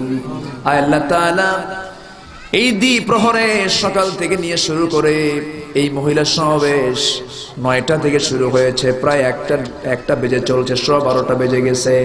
এই দ্বিপ্রহরে হাজারো কাজ ফেলে রেখে তোমার হাজার হাজার মা, তোমার হাজার হাজার বান্দিরা, আমার মা বোনেরা সকল কাজকর্ম সেরে, সকল কাজকর্ম বাদ দিয়ে তোমার কোরআন শোনার জন্য ঝুঁকে এসেছে, দৌড়ে দৌড়ে চলে এসেছে। আল্লাহ, তোমার বান্দীদের জন্য দোয়া করি, তোমার বান্দীদেরকে নিয়ে দোয়া করি। আল্লাহ, আমরা তোমার দরবারে ফরিয়াদ করছি, সর্বপ্রথম আমাদের তামাম জিন্দেগীর সমস্ত গুনাহগুলোকে মাফ করে দাও। আল্লাহ তাআলা, আমাদের এই গুনাহ যত বড়, তোমার রহমত তার চেয়ে অনেক বেশি বড়। গুনার দিকে নজর দিলে আমরা ধ্বংস হয়ে যাব, গুনার দিকে নজর দিও না। বান্দা মনে করে তামাম জীবনের সমস্ত গুনাহগুলোকে মাফ করে দাও। আল্লাহ তাআলা, বিশেষ করে আমাদের মাঝ থেকে যাদের জনম দুঃখিনী মা, জনম দুঃখী বাপ জান যার দুনিয়া থেকে বিদায় হয়ে গেলেন, জিন্দেগীর গুনাহগুলো মাফ করো, কবরগুলোকে জান্নাতের বাগিচা বানায়া দাও। আল্লাহ তাআলা, তোমার দরবারে দোয়া করি, তোমার দরবারে প্রার্থনা করি, অনেকে এখান থেকে চলে যাব, বাড়িতে চলে যাব, বাড়ি থেকে সবাইকে দেখবো, কিন্তু মার কথা মনে হবে মা তো দুনিয়া থেকে বিদায় হয়ে গেছে অনেকের। আল্লাহ তাআলা, মা যারা চলে গেলেন, বাবা যারা চলে গেলেন, জিন্দেগীর গুনাহগুলো মাফ করো, কবরগুলোকে জান্নাতের বাগিচা বানায়া দাও। আল্লাহর শেখানো দোয়া পড়ে আমার মা বোনেরা চুপি চুপি আল্লাহর দরবারে দোয়া করুন। বাপ মার জন্য সবাই বলুন, রব্বিরহামহুমা কামা রব্বায়ানি সগীরা, রব্বিরহামহুমা কামা রব্বায়ানি সগীরা, রব্বিরহামহুমা কামা রব্বায়ানি সগীরা। আল্লাহ তাআলা, বিশেষ করে এই প্রত্যন্ত অঞ্চলের সামনে বিশাল বড় নদী, এই নদীর তীর ঘেঁষে এই চর অঞ্চলে এত বড় আয়োজন যারা করলেন, আর শোনার জন্য কষ্ট করে যারা আসলেন, বিনিময়ে কাল কিয়ামতের কঠিন ময়দানে যেদিন পিতা তার পুত্রকে চিনবে না, মা তার সন্তানকে বলে যাবে, যেদিন মানুষ কাঁদতে কাঁদতে চোখের পানিগুলো ফুরে যাবে, চোখ থেকে রক্ত বের হওয়া শুরু হয়ে যাবে। সেই কঠিন মুসিবতের দিনে এই মাহফিল আমাদের সবার জন্য নাজাতের মাধ্যম বানায় দিও আল্লাহ। আয় আল্লাহ তাআলা, তোমার বান্দিরা দুটি হাত তুলে আছে পর্দার আড়ালে, তোমার বান্দিরা যার যে প্রার্থনা তুমি আল্লাহ দয়া করে তুমি আল্লাহ মঞ্জুর করে নাও, যার যে সমস্যা তুমি আল্লাহ সমাধান করে দাও, রোগাক্রান্তকে রোগ মুক্ত করো, ঋণগ্রস্তকে ঋণ মুক্ত হওয়ার তৌফিক দিয়ে দাও, অশান্তি থাকলে শান্তিময় করে দাও। সন্তানদের জন্য দোয়া করে সন্তানরা একটু বেকায়দায় থাকলে তাদেরকে সুন্দর চরিত্রবান বানায় দাও। আয় আল্লাহ তাআলা, আমার সামনে কত মা বোন হাত তুলেছেন, সবার নাম তো আমার জানা নাই, সবাইকে আমি চিনি না, কিন্তু তোমার তো তারা বান্দি, তোমার কাছে সবার নামের তালিকা আছে। যার যে চাওয়া মেহেরবানি করে তুমি আল্লাহ পাওয়া করে দিও। আয় আল্লাহ তাআলা, এমন সময় হাত তুলেছে যে সময় গোটা পৃথিবীতে মুসলমান আজকে মার খেতে খেতে শেষ হয়ে গেল। তোমার গায়বী সাহায্য নাজিল করো, সমস্ত জুলুম থেকে তুমি মাজলুমদেরকে বাঁচাও। আয় আল্লাহ তাআলা, তোমার দরবারে একজন ব্যক্তির জন্য দোয়া করছি, বিশেষ ব্যক্তি। আয় আল্লাহ তাআলা, আজকে আমার দেশের যাকে কোরআনের পাখি বলা হয়, আয় আল্লাহ তাআলা, আল্লামা সাঈদীকে নিয়ে কত নাটক সাজানো হয়েছে। তোমার দরবারে দোয়া করি আল্লাহ, মেহেরবানি করে এই কোরআনের পাখিটাকে আমাদের মাঝে ফিরে আসার তৌফিক দিয়ে দাও। আল্লাহ তুমি তাকে সিহাতে কুল্লিয়া দিয়ে দাও। আল্লাহ তাআলা তাকে সবরে জামিল অবলম্বন করার তৌফিক তুমি আল্লাহ তাআলা দিয়ে দাও। আল্লাহ তাআলা, তোমার কাছে ফরিয়াদ করছি, এমন সময় দুটি হাত তুলেছি যে সময় ঠিক দ্বিপ্রহর, কত মানুষ ব্যস্ততায় দিন কাটাচ্ছে, আর তোমার বান্দা বান্দিরা তোমার কোরআন থেকে আলোচনা শুনে দুটি হাত তুলেছে ভিক্ষুকের মতো করে। আল্লাহ তাআলা, যার যে প্রার্থনা তুমি আল্লাহ দয়া করে মঞ্জুর করে নাও। মরতে যখন হবে শহীদে মওত দিয়ে দিও। আল্লাহ তাআলা, এই মাহফিলটার জন্য এত বড় পেরেশানি, এত বড় বিশাল বড় দায়িত্ব পালন করেছেন ব্যারিস্টার নুরউদ্দিন ভাই। আজকে তার বাবা দুনিয়া থেকে বিদায় নিয়েছেন। আল্লাহ তার বাবার কবরকে তুমি আল্লাহ জান্নাতের নূর দিয়ে মুনাవ్বার করে দাও। আজকে তিনি দুনিয়াতে বেঁচে থাকলে পরে হয়তো আমার ডানে বামে থাকতেন, মাহফিল উপস্থিত থাকতেন, তিনি আজকে কবরবাসী হয়ে গেছেন। আল্লাহ তাআলা, আমরা তার বাবার জন্য দোয়া করি, তার বাবার কবরটাকে তুমি আল্লাহ জান্নাতের বাগিচা বানাইয়া দাও। আল্লাহ তাআলা, ব্যারিস্টার নুরউদ্দিন একজন ভাগ্যবান মানুষের নাম। দিনের জন্য, কোরআনের জন্য তুমি তাকে কবুল করো, খাদেম হিসেবে তুমি আল্লাহ মঞ্জুর করে নাও। আয় আল্লাহ তাআলা, এই মাদ্রাসাকে কবুল করো, ছাত্রদেরকে তুমি আল্লাহ কবুল করো। আয় আল্লাহ তাআলা, যে মিশন নিয়ে জগ্রসরতার সামনে চলছে, আল্লাহ মেহেরবানি করে এই মাদ্রাসাকে এলাকার শ্রেষ্ঠ বিদ্যাপীঠ হিসেবে তুমি আল্লাহ দয়া করে মঞ্জুর করে নিও। আল্লাহ তাআলা, একদিন দুনিয়া থেকে বিদায় হয়ে যাব, কেউ তো বাঁচার জন্য আসি নাই, দুনিয়া থেকে সবাই বিদায় হয়ে যাব। আল্লাহ, ডান হাতে আমলনামা না রেডিও পর্যন্ত আমাদের কাউরে কবরে নিও না। আল্লাহ তাআলা, একদিন দুনিয়া থেকে বিদায় হয়ে যাব, তোমার কালাম জপতে জপতে দুনিয়া থেকে বিদায় হওয়ার তৌফিকটা দিয়ে দিও। আল্লাহ তাআলা, আমরা যদি দুনিয়া থেকে বিদায় হয়ে যাই নাফরমান হয়ে, এর চেয়ে বড় ব্যর্থতার জীবনে কিছুই থাকবে না। আল্লাহ, দুনিয়াতে ফেল করলে পাশের সুযোগ আছে, কিন্তু তোমার দরবারে গিয়ে ফেল করলে তো পাশের কোনো সুযোগ নাই। এই জন্য ডান হাতে আমলনামা না প্রস্তুত হওয়া পর্যন্ত আমাদের কাউরে তুমি আল্লাহ কবরে নিবা না। আল্লাহ তাআলা, একদিন আল্লাহ তাআলা, এই এলাকার সবচেয়ে বড় একটা সমস্যা হয়েছে, তোমার প্রাকৃতিক এই নদী, কত লোকের জায়গা জমি নদী গর্ভে বিলীন হয়ে গেল, কত লোকের জীবন চলে গেছে, কত লোকের প্রতিষ্ঠিত বাড়ি সব ভেঙে চুরমার হয়ে গেছে নদীর কবলে পড়ে, নদীর ভাঙ্গনে পড়ে। আল্লাহ মেহেরবানি করে এই এলাকার ভাইদেরকে তুমি আল্লাহ রিজিকে বরকত দিয়ে দিও, সমস্যাগুলো তুমি আল্লাহ দূর করে দিও। আল্লাহ তাআলা, সম্প্রীতি মহব্বত, পারস্পরিক মহব্বত তুমি আল্লাহ বাড়াইয়া দিও। এলাকার প্রতি তোমার খাস রহমত নাজিল করো, সমস্ত বালা মুসিবত থেকে এলাকাবাসীকে তুমি আল্লাহ হেফাজত করো। আল্লাহ তাআলা, এই নোয়াখালীর কোম্পানিগঞ্জের প্রত্যেকটি ঘরকে ইসলামের জন্য কবুল করে নাও, দিনের জন্য কবুল করে নাও। মাদেরকে ইসলাম বুঝার তৌফিক দিয়ে দাও, দিন বুঝার তৌফিক দিয়ে দাও, ইসলাম মেনে বাকি জীবন পরিচালনা করার তৌফিক তুমি আল্লাহ দিয়ে দিও। আল্লাহ তাআলা, একদিন দুনিয়া থেকে বিদায় হয়ে যাব রে, সুন্দর বাড়ি ছিল, টান মেরে ঘর থেকে বের করে দেবে।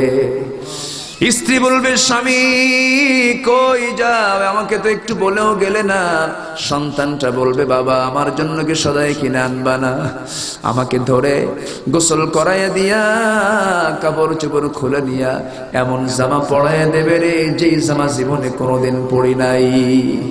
জানাজা শেষ করে দিয়া আমাকে নিয়ে চলে যাবে জানাজার প্রান্তর থেকে কবরের মাটির দিকে রে। কবরের মাটিতে নামায়া দিয়া মুখের বাঁধনটা খুলে দেবে, ওই যে রেখে আসবে। 10 ঘন্টা 12 ঘন্টা পর লাশ ফোলা শুরু হয়ে যাবে।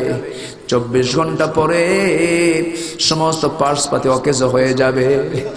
2 দিন পরে সমস্ত গোশতগুলো খুশি খুশি পড়বে। 3 দিন 4 দিন পর সমস্ত কিছু অকেজ হয়ে যাবে। 1 মাস 1.5 মাস পরে শরীরে হাড় ছাড়ার কিছুই থাকবে না।